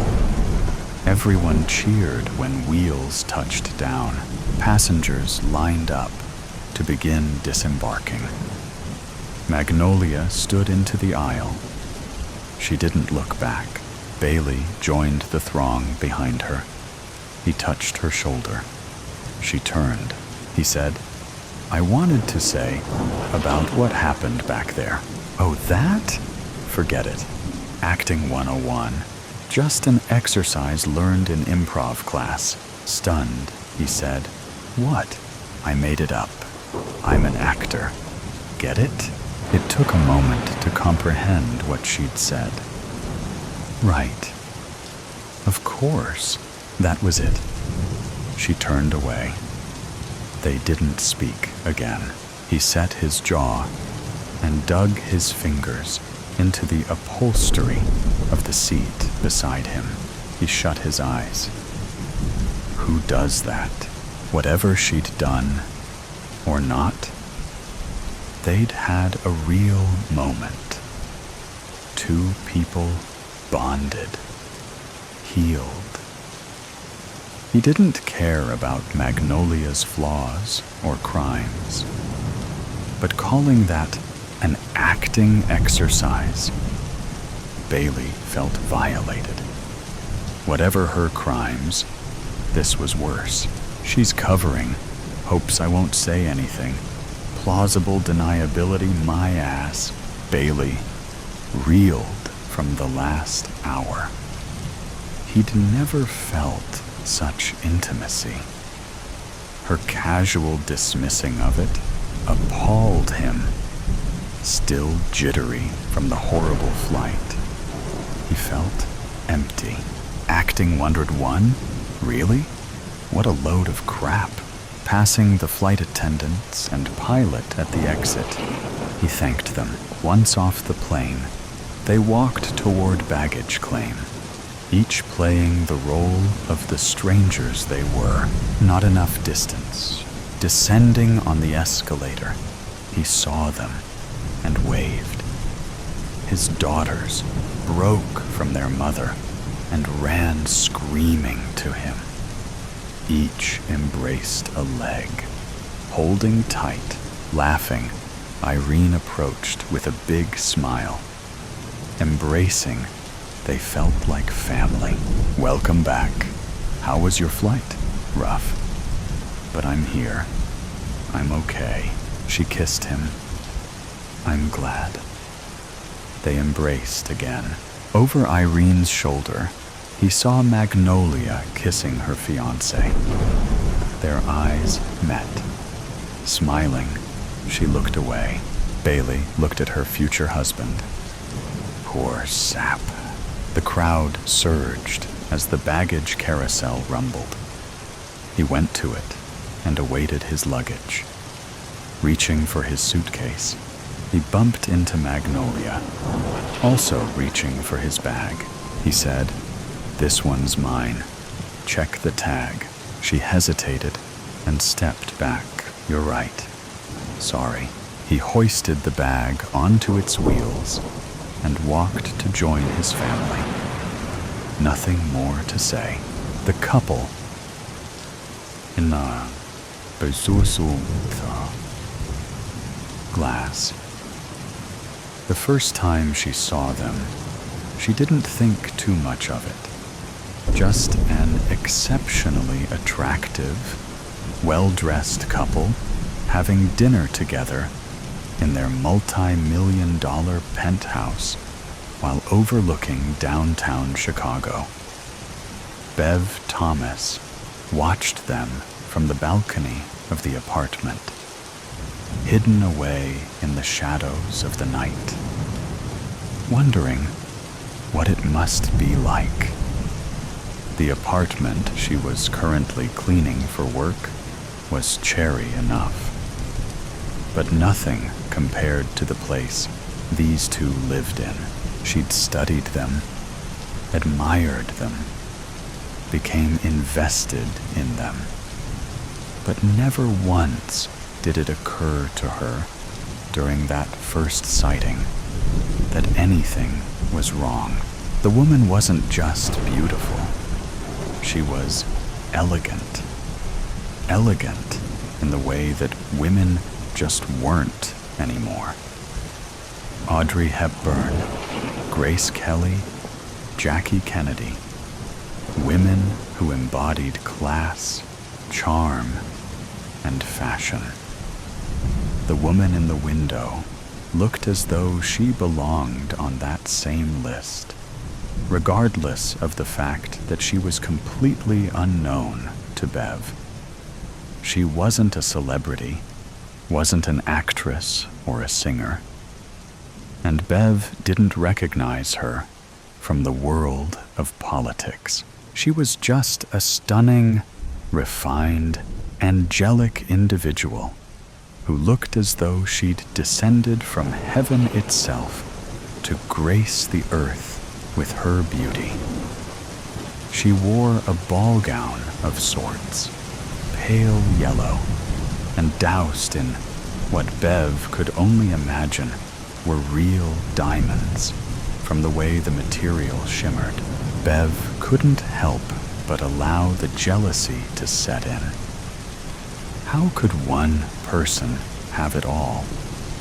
If her looks weren't enough, there was the man seated across from her.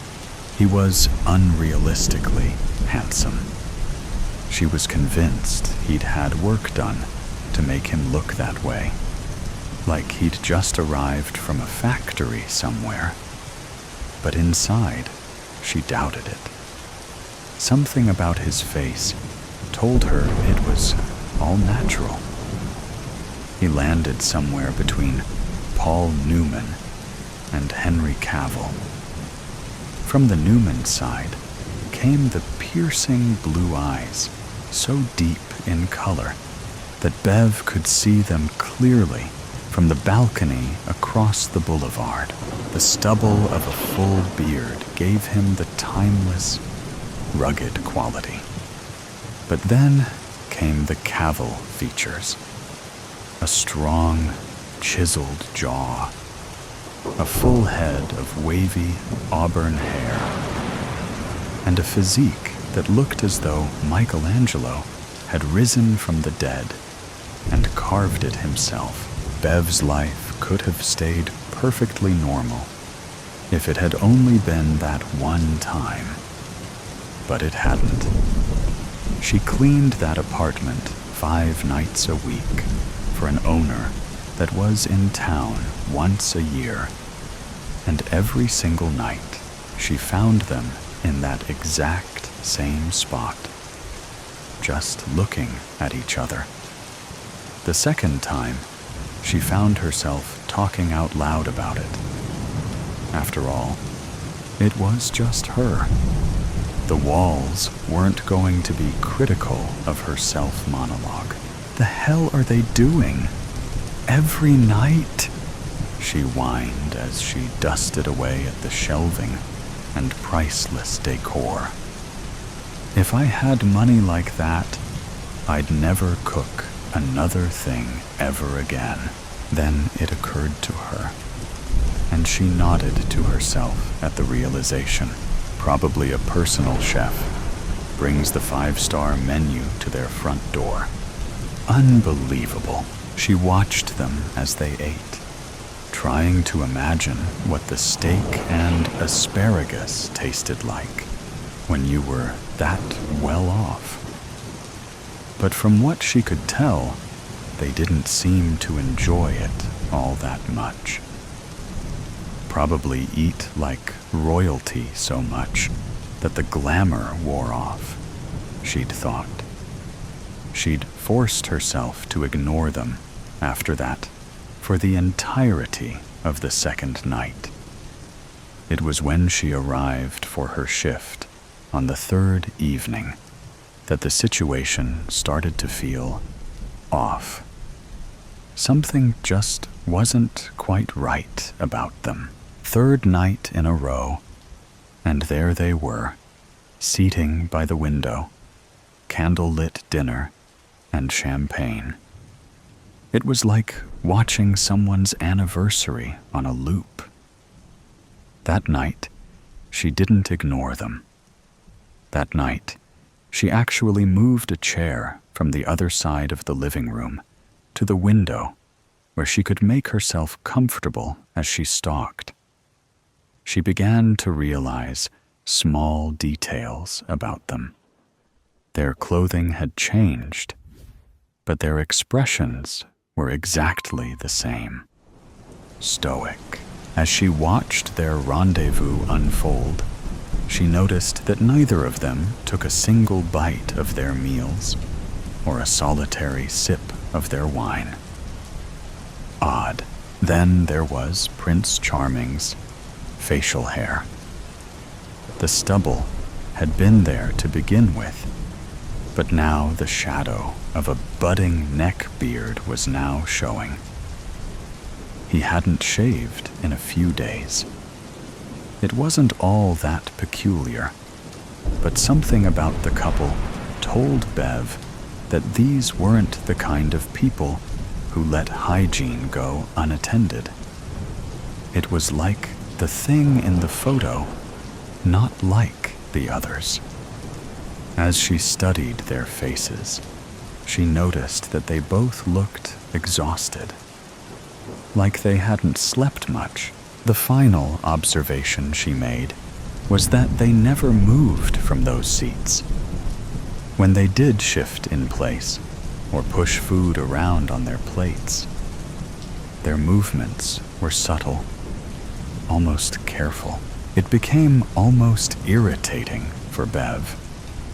At first, she'd enjoyed daydreaming about what their world must be like, but now the show was becoming a bore.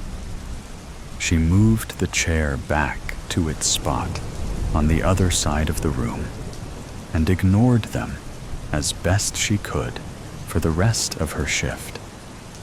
But when she returned for the 4th and 5th night that week, she found them there still, staring at each other and never moving. Saturday and Sunday she had off, but her mind was completely occupied by that couple across the way. It bothered Bev so much that Monday morning she decided to do a little detective work. She didn't have names to go on, so she went about finding them out. She made calls, did some internet searches, even sorted through city and county records to get any information that she could. It took her most of the day, but she finally found something. The penthouse on the 42nd floor on the left-hand wing belonged to a man named Doug Allen. He was some sort of financial wizard and had obtained an enormous amount of wealth day trading. From what Bev could tell, he'd never been married. Must be a girlfriend, she thought. But then she called the front desk of the building the penthouse was in and discovered that Mr. Allen hadn't used his personal entry sensor or code in over a month. When she went in to clean the apartment that night, they were there again, sitting by the window, looking like a set of puppets. It was too much for Bev. She was too invested. She made her way across to their building and waited outside until a stranger walked in, walking in behind them and onto the elevator as if she belonged. Thankfully, the ladies at reception were fully engaged in a conversation about the latest episode of Yellowstone and hadn't noticed. When she arrived on the 42nd floor, she found herself in a hallway that offered only 4 options. 1 penthouse door for each wing of the building. She approached their door and immediately noticed the "Do Not Disturb" placard that hung beside it. She was so nervous, she was shaking. But this couple had completely polluted her days and nights. She had to know what was going on if she ever wanted to get back to reality. She didn't know what she would say when they answered, but she decided she would figure it out as she went. She knocked once with the intention of doing it a second and third time, but when her knuckles connected with the door, it inched open slightly. It hadn't been properly latched. She looked at the opening for over a minute, trying to decide what to do. Clearly, they hadn't heard the knock, as no one came to the door to confront her. Surprising even to herself, she was actually considering letting herself in just enough to get a glimpse. She decided against the idea initially, but as she reached for the knob to close the door, she couldn't help herself. She shifted it open a little further, just enough to see inside. There was a small table in the center, and on the top were dozens of photos and documents. She'd come this far. She needed something to satisfy her insatiable interest. She approached the table and began to peruse the contents. The photos were all of the couple in the window, but the images were all from afar, as if whoever had taken them had done so without their knowledge. Bev's stomach started to turn as she read through the documents. Every one a piece of evidence. Evidence of an affair. It wasn't the affair itself that unsettled her. It was the fact that someone had collected evidence of it and had compiled it right here in the home of the man involved. She set the papers down and began to take steps backward as quietly as she could. But a noise behind her forced her to a complete stop. "You shouldn't be here," he said. Bev was frozen, the fear infiltrating every cell. She was caught. But that wasn't what frightened her. It was what she had walked into. She turned slowly, being careful to control her movements. As she did, she found herself face to face with the barrel of a pistol. The man holding it was calm, but in a way, perplexed. Like he wasn't sure exactly what to do with this discovery. "I'm sorry," she started to say. What are you doing here? You shouldn't be here. I cleaned the apartment across the street, and She couldn't find the words, and any she did came out mumbled through her now shaking lips. She'd never seen a gun in person before, much less had one trained on her face. She couldn't think, and she could hardly breathe. He raised his free hand and rubbed his forehead as if working through a complicated mathematical equation. "Move," he said. "What?" "I said move. Into the dining room," he said, waving the gun in the direction she was to go. She did as she was told, inadvertently holding her hands in the air like she was under arrest. She knew it was silly. She would have felt much better if a police officer were detaining her versus what she was currently experiencing. As she emerged into the dining room, the couple she'd been watching for over a week came into view. They had to hear her enter, but they didn't dare move, and Bev believed she already knew why. "Douglas, Denise, we have an unexpected guest," he said. Still, they didn't move. Bev waited for a verbal confirmation that they were even alive. But then she saw the woman he'd called Denise's throat catch slightly as she fought to control her breathing. "I think introductions are in order. Why don't you go first?" he said, poking Bev in the back with the gun. I'm Bev Thomas. I just clean the apartment across the street. Perhaps you'd like to tell us exactly why you've intruded upon our evening of wonders and romance. Bev Thomas. I noticed them having dinner in the same spot all last week, and You were nosy, the man said, finishing her sentence. I was concerned.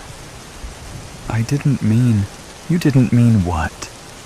To break into this apartment? To impose somewhere you weren't welcome? But you did it anyway, didn't you?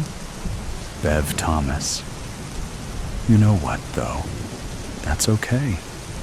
You see, you and I are a lot alike. Curious. You were curious about this beautiful couple. So was I. You can imagine just how curious I was when I discovered that my wife of 15 years was having an affair with a wealthier, more attractive, and apparently more adventurous man. Bev didn't know what to say. Her fears were being confirmed, but that didn't bring her a single ounce of relief. For once, she wished she'd been wrong. Since they can't answer for themselves, allow me to complete the introductions. Douglas Allen, my wife's new lover, my darling wife, Denise. As for me, my name is about as important as our marriage was to my whore of a wife. Again, Bev stayed quiet. You must be wondering what exactly you happened upon tonight. Bev Thomas, let me illuminate you.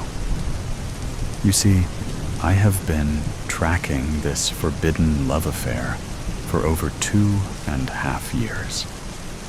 Every meetup, every email, every middle of the night phone call that my wife took from the downstairs bathroom as if I wouldn't hear. Everything. I was so moved by the greatest love story ever told that I figured, why not recreate it? Let the lovebirds live through it all one more time. We've been at it for weeks, Bev. Day and night. Every dinner date, every intimate conversation, every single moment of sexual engagement. All of it on replay, like a show on Broadway. The obvious difference is an audience of only one to enjoy it, he said, referring to himself.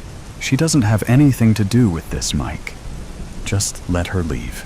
Denise's sudden outburst startled Bev so much that she almost jumped. The woman in the window had finally broken her silence. The man called Mike was still behind her, so Bev couldn't see his face. Even so, she could feel the anger radiating off him like heat from a bonfire. What is the rule, Denise?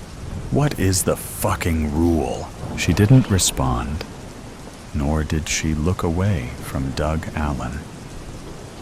Her face was expressionless, but her eyes told the story all on their own. It was clear to Bev that Denise was overrun with fear.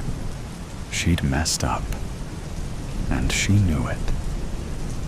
Bev flinched as Mike's footsteps met her ears. He moved around her, making his way toward Denise, slowly and methodically, like a hungry tiger closing in on a wounded antelope. "I asked you a question," he said calmly as he arrived at the table. Again, she refused to answer. Mike sighed heavily and pulled something from his pocket. Before it registered what he had retrieved, the blade of the folding knife had flipped open and had been driven through Doug's hand, nailing it to the tabletop. Doug screamed out in pain, and Denise did the same. All the fear, anger, and misery exploding out of her. "Look what you made me do, you whore. You worthless bitch. You couldn't follow a simple set of fucking rules. Don't break character. Ever. You've ruined the entire sequence." When he was done, he collected himself and turned back to Bev. She expected he was about to explain the rules of engagement in this little game he'd created. But he stopped realizing what he had done. Years of tracking, months of planning, weeks of playing out his fantasy of revenge, and he'd never made a mistake. Until now. He turned back around as quickly as he could, but it was too late. Denise had already pulled the knife from Doug's hand. As his front side became exposed, she drove the knife deep into his chest. He gasped and began to stumble backwards. She followed him onto the floor, where she pulled the blade out and then stuck it in again. Then again, and again. Doug nursed his wounded hand, and Bev watched, frozen in time, as the slaughter ensued. When she no longer had the strength to pull the knife out, and Mike was fighting for his last few breaths, she moved up to his head and whispered something in his ear. His eyes went wide, then slowly shut, as the final bit of life departed from his body. What happened next was a whirlwind of police sirens, flashing lights, EMTs, and crime scene technicians. People in uniform taking Bev's statement again and again. Paramedics checking her for injuries, the flash of cameras as evidence was documented and collected inside the penthouse. She couldn't bring herself to say much of anything, but she hung on every word as Doug and Denise detailed what they had been through while captives of a madman, driven to the edge of sanity by pure rage and jealousy. When the police had finished their questions, and just before the pair were swept off by an ambulance to receive further medical attention at the hospital, Bev had time to ask one single question. She approached the back of the ambulance and looked up into Denise's eyes. "There is so much I don't understand. I'm glad you're both okay. But what did you say to him?" At the end, Denise smiled to herself, like she was about to reveal a childhood secret she'd always promised to take to the grave.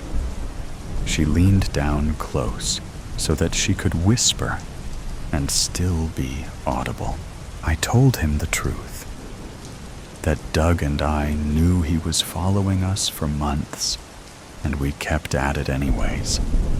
I told him that it made it that much more exciting that he was seeing everything we were doing, and it just made us want to do it that much more.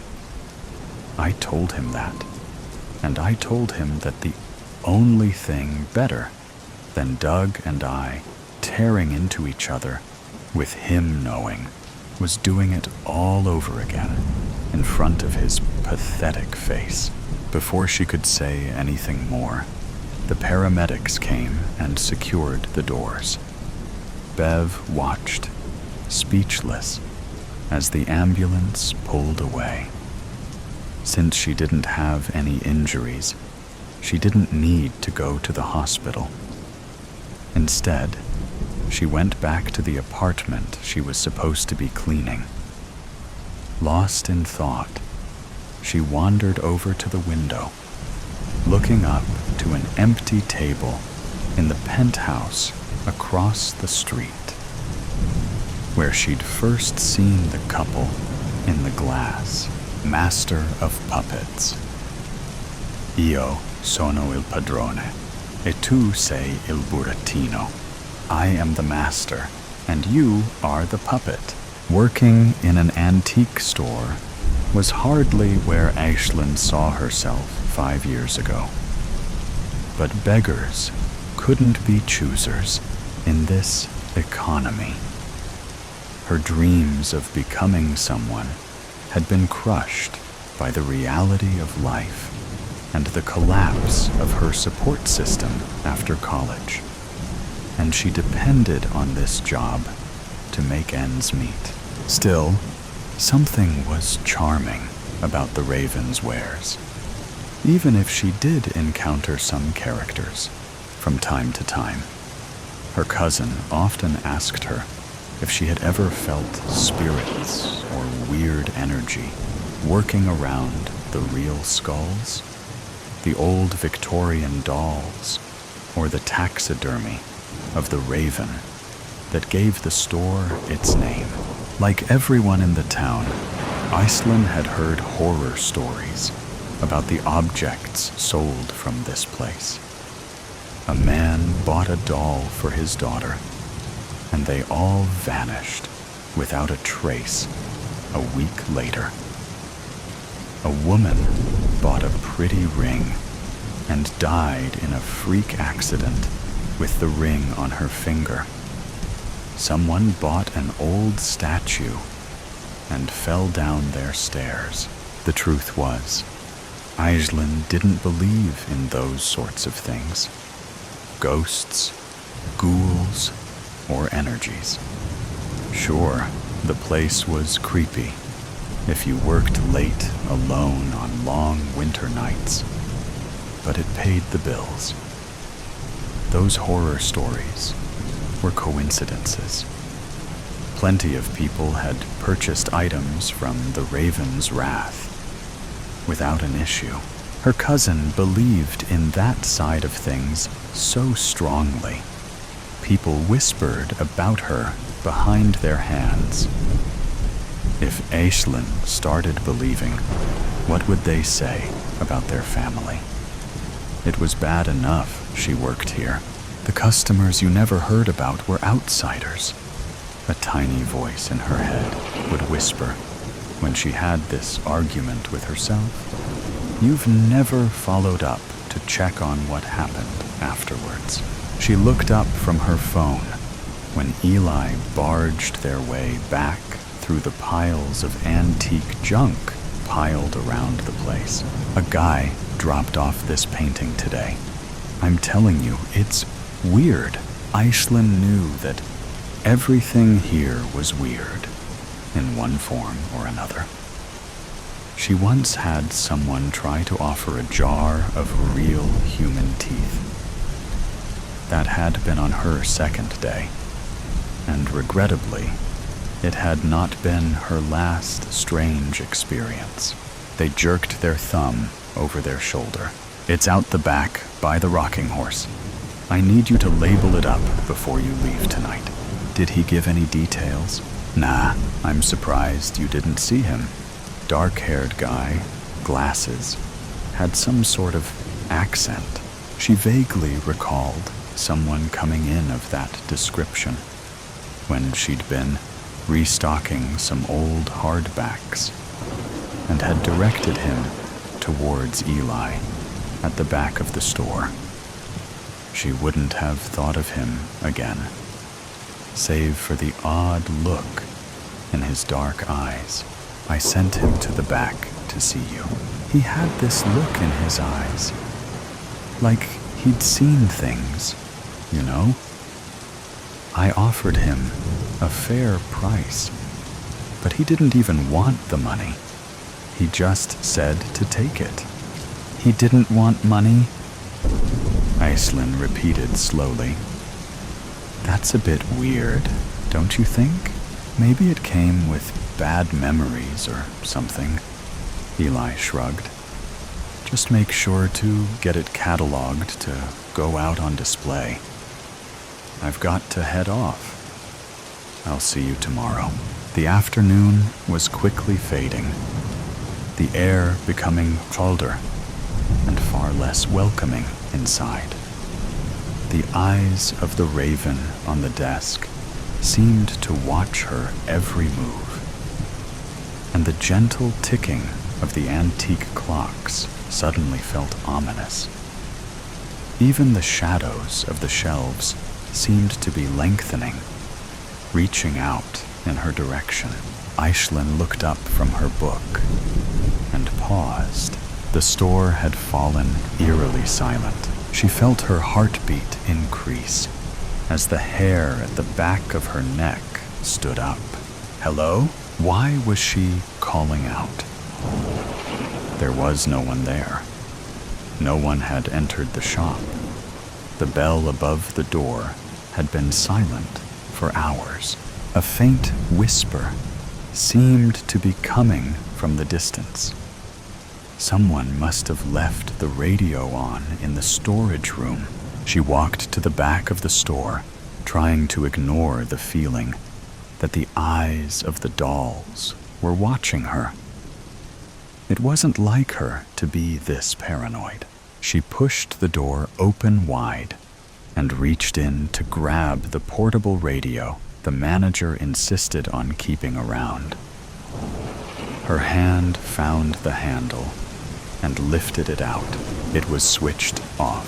"Okay," she muttered, feeling a cold trickle of sweat run down her back. She set the radio down on an empty stool and worked away around the mountains of antiques to find the latest addition to the collection. Aislinn pulled the sheet off slowly and recoiled.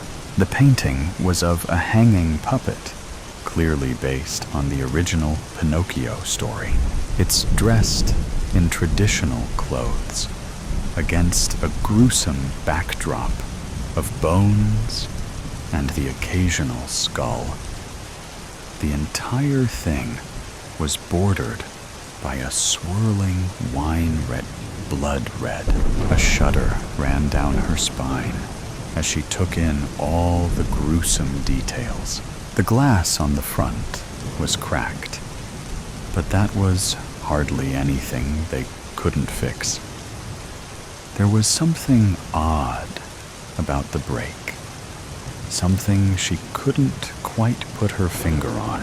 She turned the painting over to check the back of the frame and noticed a faded name on the back, too illegible to read, and an unmistakable bloody handprint. What the hell? The painting clattered to the floor as she reeled back, banging into a cabinet and screaming as the puppet hanging there, swung into her face. Its painted smile seemed twisted into a cruel leer as she swatted it away, clutching at her chest. She took some calming breaths. She picked the painting up from the floor with shaking hands and turned it over, aware of her heart racing in her chest.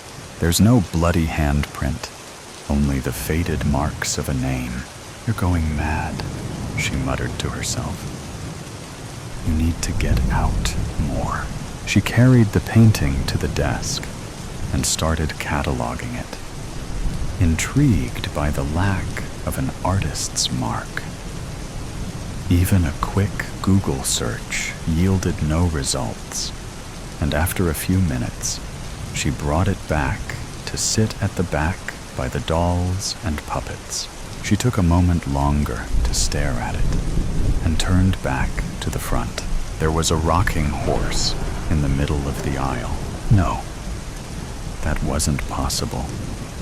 She hadn't moved anything. Hello? She called out nervously. This isn't funny now. Come out. When no one answered, she tried to focus. Maybe it had been there before, and she had simply walked past it, not noticing. Eli had said the painting was out the back by the rocking horse. For a moment, her cousin's voice echoed in her ear. Though she tried to deny it, this was not the first time something like this had happened on her shift. Eli had laughed it off with her at the time, but she hadn't seen a bloody handprint last time. Eli had moved the horse. That's all there was to it. Aishlin walked back to the front of the store and stared out at the street, across at the ordinary sight of the small local shop and the dress shop beside it. Maybe she needed a holiday. The radio started playing a Cure song. Had she turned it on? When had she brought it to the front? Suddenly, the dark shop seemed alien to her. No, now she was being stupid. She didn't believe in any of that stuff. A sudden tiredness overcame her as she sat back in her chair and started to doze, watching the cuckoo bird on the antique clock swing backwards and forwards, swinging. She could hear the distant creaking sound of a rope and sobbing cries, growing louder and louder. Oh, how painful! How painful! Why wasn't I good? Something was hovering in the corner of her vision. Every instinct in her body screamed at her not to turn and look, to run away from that shadow. She turned her head and saw the puppet from the painting. It raised its head and leered at her. Puppets have no soul, but they do a lot of harm. Suddenly, she was the one battling with the rope as the puppet laughed and screeched over and over. I want to be real. I want to be real. I want to be real. Aishlin leapt up from her sleep, feeling the phantom rope around her throat. Every item in the shop was facing her. They seemed to be looming towards her, skulls echoing the cries of the horrific voice as it cried out over and over. Whatever sick joke this was, she wasn't playing anymore. She ran to the door and tried to haul it open.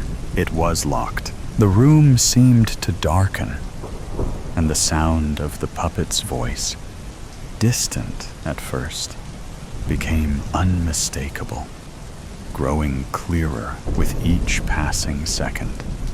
Its whispers now unmistakably directed at her. Oh, che male, che mal. She picked up a metal poker and walked to where the painting sat.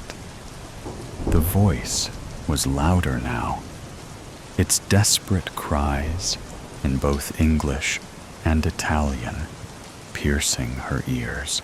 "What the hell are you?" The voices paused. "You should let me out. You're just like me. You're a puppet too." Aisling lifted the metal poker above her head. "What are you?" "You should let me out, Aisling." She tried to move away, but her back smacked into a large cabinet. "What the hell are you?" My last puppet didn't obey. He brought me here. Un burattino che non obbedisce finisce sempre male. A puppet who does not obey always ends badly. You should let me out. I've always been here, waiting for someone to let me out. She realized then what was wrong with the glass. Someone, something, was trying to break free from the inside. Her own reflection in the glass warped into a puppet's face, and she felt the weight of something choking her. No, she was not a puppet. She was a human. This wasn't real. I am the master of puppets. Puppets have no soul, but they do a lot of harm. I tried to take his soul, but he broke free. You will let me out. You are my puppet now. You saw it in the glass. You're like me. Aisling watched in horror as the cracks in the glass grew wider. It will end badly for you if you do not obey. She lifted the poker to swing it, and the hands of the puppets on display reached out and grabbed her throat, pulling her backwards. A bad puppet is of no use to me. I have been waiting for you. There's nothing to be done. One must really die good. Aisling screamed, trying to throw the puppets off. She twisted in their grip, seeing the cracks grow wider and wider. When you're not real, nothing hurts, Aisling. But the more I try to be real, the more I feel pain. Oh, the pain. How painful this is. Can't you feel it? The creaking of the rope was unbearable. The spiraling voice wailing and wailing as she begged for this to stop, for her to wake up, to let this nightmare end. Aisling woke in her chair. The clock read the same time as it had before, but something was different. Everything was different. At some point, the gentle light of the afternoon had faded into a gray gloom bordering on darkness. This day seemed to be lasting an eternity. It was all a nightmare, a terrible nightmare. She saw it then. Her vision narrowed, and her chest tightened as she stared at it. The painting, mocking her from the back, as it always had. Maybe this was still a nightmare taken new form. Those horrible skulls leering at her, that noise, that endless noise. She approached it slowly and ran her hands over the cracks in the glass, feeling her skin crawl with revulsion. The glass was cold, unnaturally cold, like it was sucking the little warmth she had left from her fingers. I want to be real, Aisling. A voice whispered in her ear, you should let me out. I have waited so long. She grabbed the poker from where it lay on the ground and lifted it, bringing it down to strike the glass. A gloved hand reached out of the frame and snatched hold of her wrist, forcing her to drop the poker in shock. A puppet has no soul, but it can do harm. It cackled, drawing her closer to the frame. You're my puppet now. Your soul is mine. No! She screamed, grabbing at the nearest object, a porcelain bird, and throwing it at the puppet. You aren't real. None of this is real. She felt the world begin to blur and tried to pull away from its grip. But it was too late. This couldn't be it. This couldn't be how this ended for her. This wasn't fair. This wasn't fair. You aren't real, she cried as her mind began to break. You aren't real. She felt the rancid breath of the puppet as it whispered in her ear. And now, neither are you. Late for rest. This story centers around death. I'm late, she thought, as she ran for the bus. Her friends would say that was her life's motto. Amelia scrambled on the bus, trying not to jostle anyone. She had been given a final warning about not getting to work on time, and knew her boss was serious. She was good at her job. But this city had over 2 million people. She could be replaced. In fact, she was one of many autopsy technicians who were employed at her job. She enjoyed working with her colleagues and liked working under her supervisor.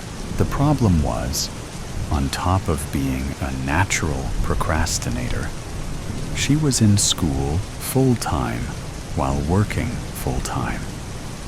But this was her last semester. Her goal was to become an ME.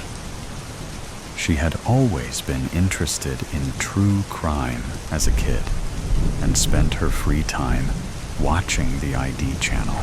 Her first interest was in forensic science because she wanted to investigate crime scenes.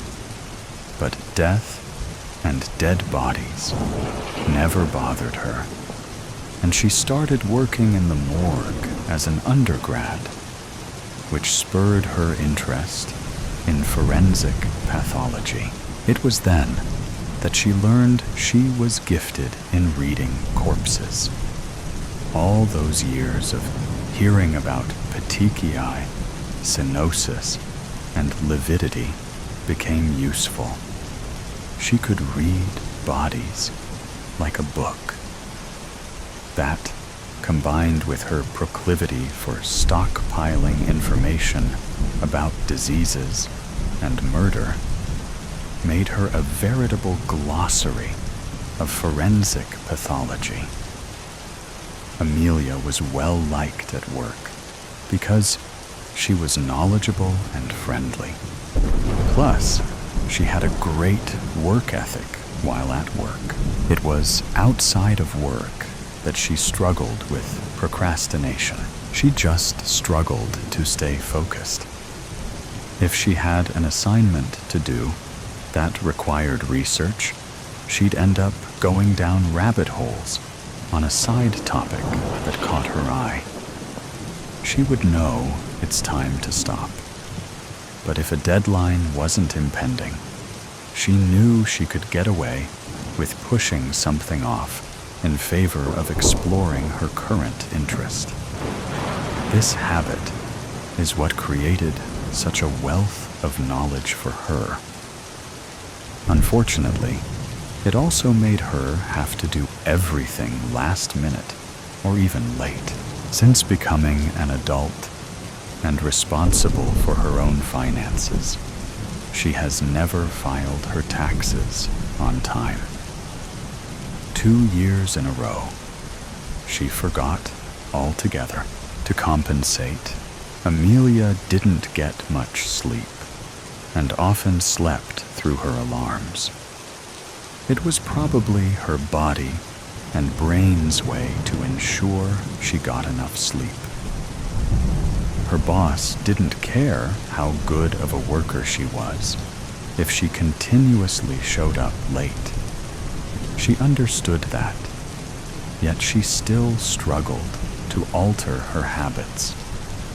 On top of that, she couldn't stay late because of her grad research. She had a thesis to finish and defend. Amelia lived in a state of guilt and shame over not being better at time management, but figured she'd have time to learn how to get better at it later. Today, it was important to not be late. There was still a possibility of making it on time. She missed her first bus, but ran full speed 6 blocks to catch a different one. She had a chance to rest before her stop, and then she'd have to sprint again for the light rail. It was a tight plan, requiring more physical exertion than she was used to, especially outside in Houston in the summer. But it was better to turn up drenched in sweat than late. For once, Amelia made it to work on time. And surprisingly, she wasn't sweating or even tired. Smiling to herself, she walked into the lab, expecting a few comments razzing her for unusual timeliness. However, everyone looked stern. This wasn't unusual in a morgue where many unfortunate events cause bodies to end up here. It was especially hard when it was a child or a victim of a violent assault. Or worse, a child who was a victim of a violent assault. Occasionally, a friend or relative of one of her colleagues came through. Everyone was very professional, but an underlying awkwardness was always present. Amelia approached the body they were centered around. She looked down at herself. Shock doesn't begin to describe what she felt.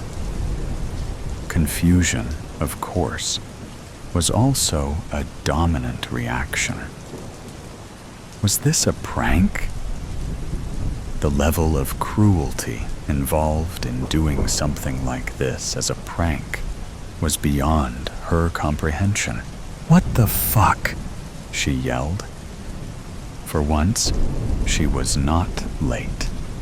And this is how they treat her. No one turned to look at her or even responded. "How the fuck did you do this?" Doubt started to flood in. She grew up in the foster system. Did she have a sister she didn't know about? Did she have a twin? "Who is this?" she yelled as her frustration and fear grew. Still, no one met her eye or replied. "When did she arrive?" her colleague Nate asked. "Half an hour ago," Mike, her supervisor, replied. For once, she was early. "What the actual fuck, guys?" "You are going too far," she screamed. She liked these people. How could they be so cruel? Was this supposed to be some kind of lesson for her extreme tardiness? Like an extreme example of what could happen if she continued living her life always running late. Ironically, I believe she was hit by a bus while she was running for a different one, Mike suggested. "Wow, death by bus," Angela quipped. "This is sick. It's not funny. Who is this?" she cried. Mike stepped back right into her, literally into her. It was slowly dawning on Amelia that this wasn't a prank. She looked down at the corpse that was obviously hers. She was dead. She was hit by a bus. It was unfathomable, but she still had a lot to do. "I don't think there is a need for an autopsy," Mike announced. Slowly, everyone turned away, and Amelia took the chance to step closer to her body. "Wait!" she exclaimed. No one listened. Amelia remembered her last moments. She had gotten in an argument with a man near the bus stop. His attempt at catcalling was graphic and disturbing, and she told him, "Shut the fuck up, creep." He retorted with a comment suggesting she needed to be raped. "What the fuck is wrong with you?" Amelia demanded. "You're an uptight bitch who needs a good dicking down, whether you want one or not," he replied. "I don't have time for this," she mumbled to herself while looking around for help. She saw a cop car across the street and started to head that way. She had to pause because a bus was rapidly approaching her stop. The last thing she remembers is being pushed. "This was not an accident," she yelled at her colleagues.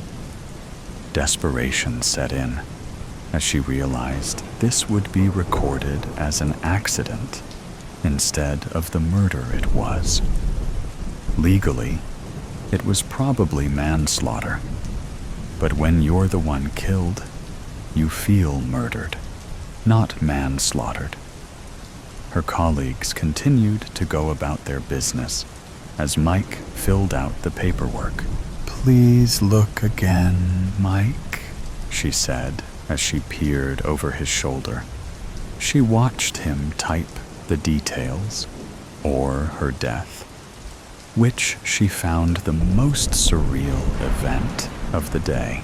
"Please," she whispered again, before going to look at her body for evidence that she had been pushed. She needed someone to turn herself over. She even reached out herself, but in her non-corporeal state, there was nothing she could do. She cried tearlessly as she lost hope. "I feel we should do something more for Amelia," Angela said. "Like plan her funeral," Mike suggested. She had no family. "I was thinking more along the lines of an autopsy," she offered. "Amelia would have wanted one." It's true. Even if she hadn't suspected an attack, she still would want an autopsy. She had already planned for her body to be donated to the body farm when she died. She had lived a life of science and wanted to continue in death. "You're right," Mike said. Before getting up, he changed the paperwork to justify an autopsy. Amelia waited as patiently as she could until it happened. Her body was finally rolled over, and there were marks indicating that she wasn't just pushed, but punched in the back with 2 fists. "Holy shit," Angela remarked. Stunned, the whole team began discussing possibilities as Amelia felt herself being pulled away. "No, I don't want to go," she cried. This would be the final rabbit hole she'd ever go down, and the most important one to her. She fought against this invisible force tugging her away because her interest was piqued. She had to know that they solved this crime. The cops needed to know, to look at security cameras so they could find this guy. She physically felt like she was in a game of tug of war, with her soul being the middle of the rope. Finally, one last tug pulled her away.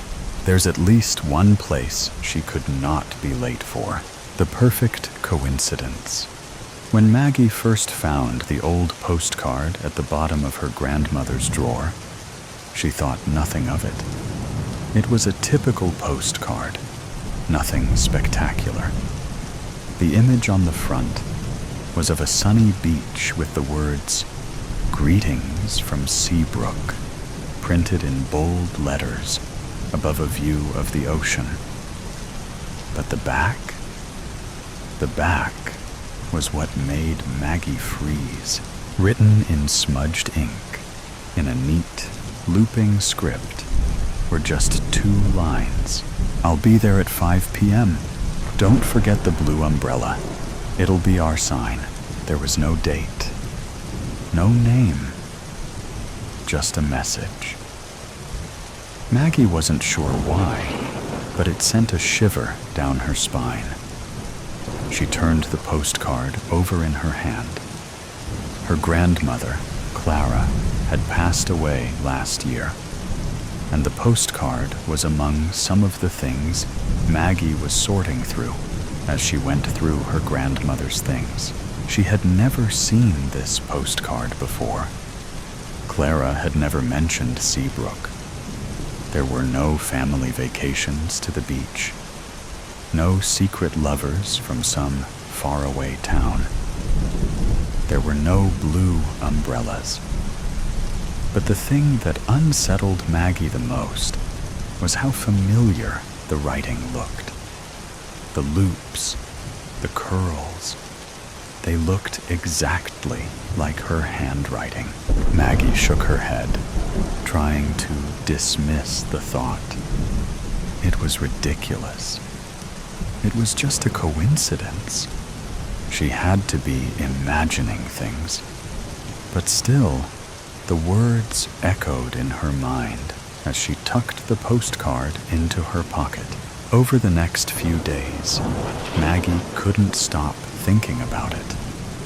Why had her grandmother kept it? Why hadn't she ever mentioned Seabrook or the blue umbrella? Maggie, for reasons she didn't understand, decided to look into it. The next weekend, she packed her things and headed out to Seabrook. It wasn't far, just a few hours' drive. She didn't know why, but something told her she needed to see it for herself. Seabrook was a little town with the kind of charm that felt a little too quaint, a little too perfect to be real. As Maggie drove through the small streets, she started to feel like she was in a movie. The cobblestone paths, the little cafes with flower boxes in the windows, the sea breeze, it all felt so familiar. She found a small inn to stay in, an old white house with a wraparound porch. The lady at the front desk greeted her with a warm smile, as if she had been expecting her. "First time in Seabrook?" she asked. Maggie nodded. "Yes, just for the weekend." "You'll love it here," the lady said. "The best spot is down by the beach. If you're looking for something to do, the pier's just a short walk. It's beautiful at sunset." Maggie smiled politely, but she wasn't here for the tourist attractions. She was here for something else. That evening, as the sun began to set, Maggie walked down toward the beach. The breeze was cool on her face, and the sand felt soft beneath her feet. She had no idea where she was going, but somehow she felt like the postcard was leading her, like she was following an invisible trail her grandmother had left behind. Even though Clara had never told her to come, she walked along the shore, the sound of the waves crashing in the distance. And then, out of the corner of her eye, she saw it. A small blue umbrella, positioned right by the water, almost as if it had been waiting for her. Maggie stopped in her tracks. Her heart raced as she stared at the umbrella. It was a little worn, the fabric faded, but it was unmistakably blue, exactly like the one in the postcard. She approached slowly. There was no one else around, just the umbrella, the sound of the waves, and a growing sense of anticipation. As she reached the umbrella, she saw a bench nearby, old and weathered, its paint chipped from years of saltwater exposure. But what caught her eye next was the piece of paper resting on the bench. It was folded neatly, like a letter with a small, familiar scrawl on the front. Maggie, open me. Her hand trembled as she unfolded the paper. It wasn't a letter, though. It was another postcard, identical to the one she had found in her grandmother's drawer. The same beach, the same Seabrook at the top. But this time, the words were different. I'm here, just like I promised. Meet me where the ocean touches the sand. The blue umbrella will be your sign. I'm waiting. Maggie's heart skipped. This can't be happening, she thought, almost breathlessly. She glanced around, but the beach was empty. No one was here.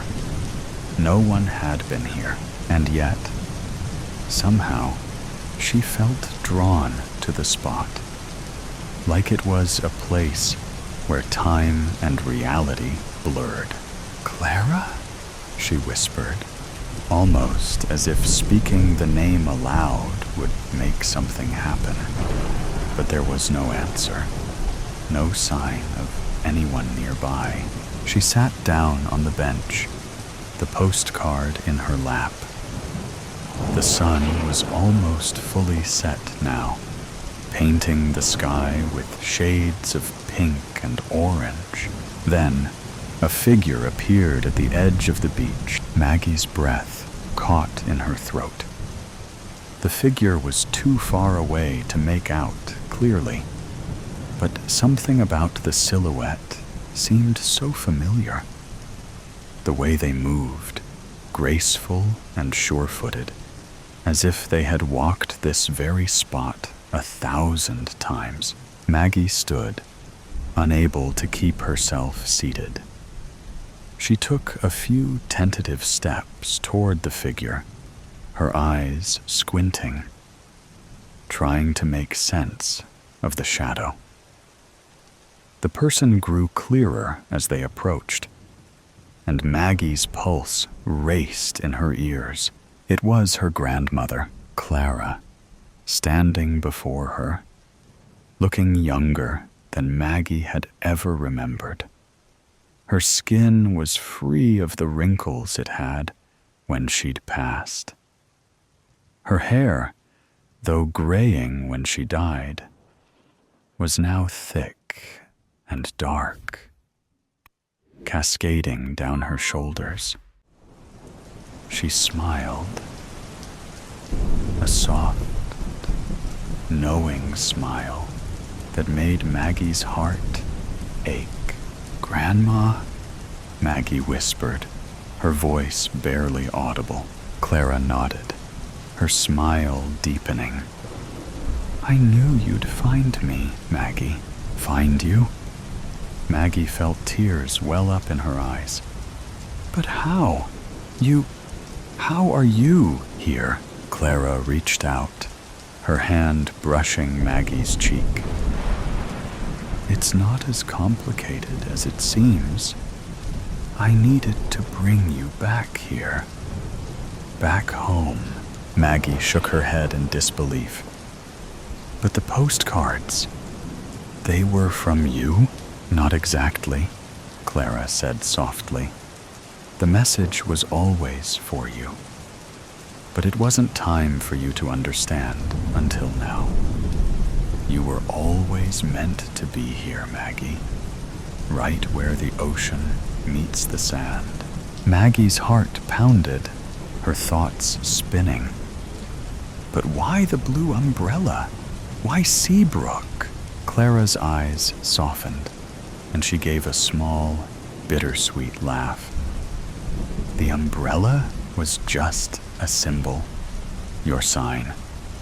And as for Seabrook, my dear, well, all I can say is that this is your home now. The wind picked up slightly, the ocean whispering as the world around them seemed to shift again.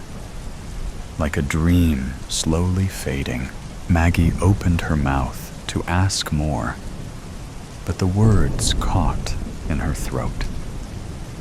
Clara's figure started to dissolve, becoming less distinct, as if the very air was pulling her back into some distant place. "Wait!" Maggie called, but her grandmother's figure was already gone, leaving nothing behind but the blue umbrella and the sound of the waves. Maggie stood there, her hands trembling, her heart racing. The perfect coincidence, too good to be true, had just happened. Venus, buried. The girl in the graveyard is your best friend, so you take her home. The night is a bruise between you, a blotch of rogue in the passenger window, the color of fruit left out to fester. The body pries at her seatbelt, a finger, then two. The radio echoes static. The body shuffles in her seat. You study the face, the similar slice of jaw, the nose humped from where a baseball had hit her at 12, just slightly off-center. The skin like a rain-licked plastic bag, the stink of musk and sulfur. You want to look away, but you cannot. She's so beautiful, even like this. Your headlights rake warbled slits through the dirt road, a yellow like jaundice. Your hands are stiff from the cold, your lips cracked. The girl beside you is dead, and you are bringing her home. 4 days ago, you'd stepped into a hardware store and emerged with a shovel sturdy enough to lift a life on. 4 days you'd spent digging dirt in your own backyard yard until loam muddied under your fingernails and erratic holes split garden beds like the mouths of greedy beasts, until you could sift through soil with your eyes closed, with a hand bound. 4 nights you had laid in your bed, staring at the pockmarked ceiling, wondering what it felt like to burn alive. Now, The shovel beats dull against the skin of your trunk, your hands gripping the steering wheel like a throat you're trying to silence. The body turns, dawn bleaching the salmon gray of her skin. The left eye slips from its socket, and she pushes it back in with the heel of her hand. She smiles, head lolling like a marionette's. "Sorry, baby." Her voice comes out strained. "I wasn't expecting company. I'm sure you understand." In a sickle of citrus moonlight, Adeline Marcus smiles up at you with shell-pale gums. Adeline Marcus died on the 31st of October and was buried a week later, the date on her gravestone a month shy of her 18th birthday. In the court, the boys would claim it was an accident, that they didn't know she was inside. For better or worse, you believe them. The fingers striking out matchboxes, the beer cans constellating the sidewalk. A prank gone too far, the wrong place, the wrong time. It doesn't have to be on purpose. She didn't have to be home. The coroner ruled it suffocation. But all you can imagine is flame like a stiff palm, striking over and over. Adeline had crawled from the mouth of the home on her hands and knees. She was dead by the time she reached the pavement, her Sunday dress singed up to her knees, the dress you knew well enough. Either way, the boys were left with 25 to life, and the Marcas were left with a dead daughter, a ring of ash like chalk on the pavement. You were left with a misplaced guilt, like hunger, a guilt like an Ouroboros, choking on the tail, swallowing the head, eating yourself alive and being unable to stop, even as it consumes you. Because this wasn't the sort of thing that happened to good people. You watch water curl down your shower drain, carrying with it mortuary makeup, kaleidoscopic insects, and jasmine bubbles. Strings of dirt stretched out like sinew. The body's head rests on her knees, vertebrae needling through her back like a line of molars. The electric lights wash her green, dark veins rooted under brittle skin. She turns her face to the shower head and picks at the powdery sediment under her fingernails. The shower floor is a mess of grit. And you think of a child scooping up the sand.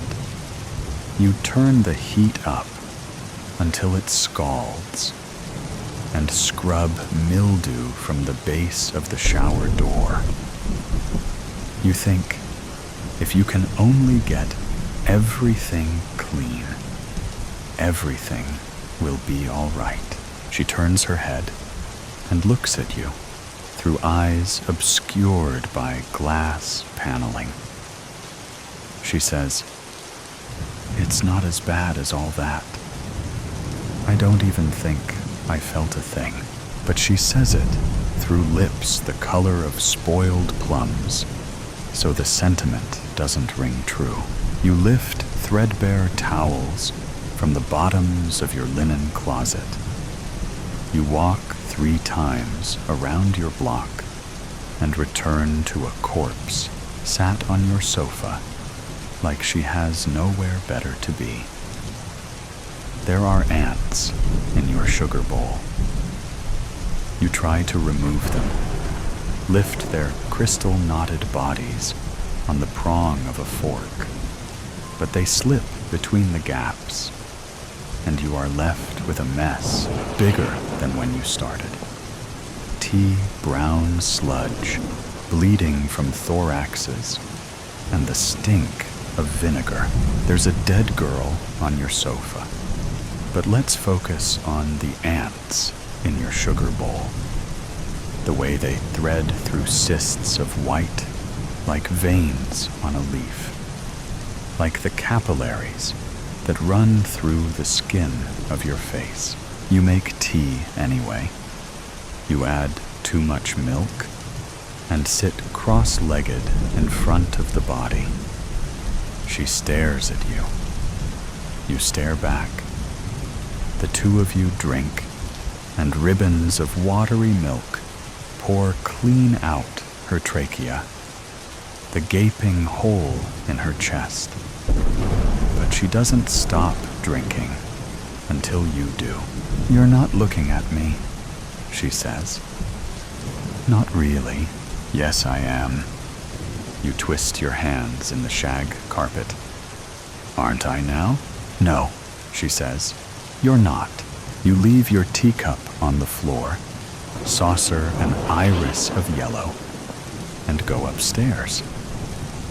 You take 2 cigarettes from the carton squashed on your father's desk, and then think better of it. Press down with your heel until tobacco dissipates into the tawny carpet. You change your bed sheets twice. Eggshell white. No, gray with peonies. You make a second cup of tea. When you get back to the room, the body is still there. You are looking at her. You are not looking at her. "Do I disgust you?" she says. "No." She shakes her head, dark hair plastered to her shoulders like reeds. "No more than I always did. You need to sleep." You say, "Baby." She tilts her head to one side. "Sleeping is all I've ever done." The last time you saw Adeline Marcus alive was in the back of a stranger's car, parked on a stranger's street, with the taste of a stranger's tequila fresh between your lips. You were never too built for parties, so the outcome was a pair of girls who looked like they were playing dress-up. Blousy dresses with sleeves like a nun's, thrift store necklaces noosing your necks, shoplifted lipstick, which she hid beneath her mattress, more wax than pigment. But in the citrus peel of street lights, in the low trill of distant music, the two of you looked beautiful. She had her legs curled under her and was sitting sideways in the back seat, her hand resting on your knee and the other palmed against the window, a song on her lips that you couldn't quite place. You were too close, but it was night, and everyone was inside and drunk. And sometimes we all need to feel closer than we should be, to lose ourselves a little. The song melted on her lips, swallowed into the limp press of salvia and booze. And you said something like, "I think I should go home now." And she said something like, "Have another drink." And so you did. You let her pour the liquor into the flimsy mouths of red plastic cups and watched her swallow. She said, "You're so pretty." And you said, "I think you should stop." And she said, "Just let me say that one thing." And you wanted to say, "Stop fucking looking at me like that." and you wanted to say, I want to crawl inside you and make a life for myself in the city of your mind. And you wanted to say, let's just be quiet. Let's just not talk. Let's just not ruin a good thing by telling the truth. Instead, you pushed open the passenger door, stumbled out onto the skin of vain blue sidewalk. I'm going home now. The body lays with her back to your bed, hands worming in the floral sheets, chestnut hair spilling across her throat, past the ballpoint pen-marred bedposts, over the gray skin of her forehead. You are thinking about the silken mouth of a coffin. You are thinking of how she looked when you pulled her from the rose mouth of heaven. The radiator hums. A lace curtain bellies your open window. She rolls over onto her side, slots her hands together like pieces of a decaying jigsaw puzzle.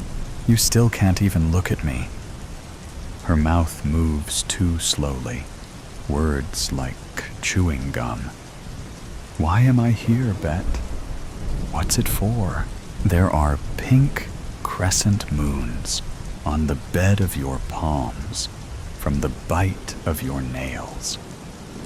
She pulls her knees to her chest, and a bone cracks.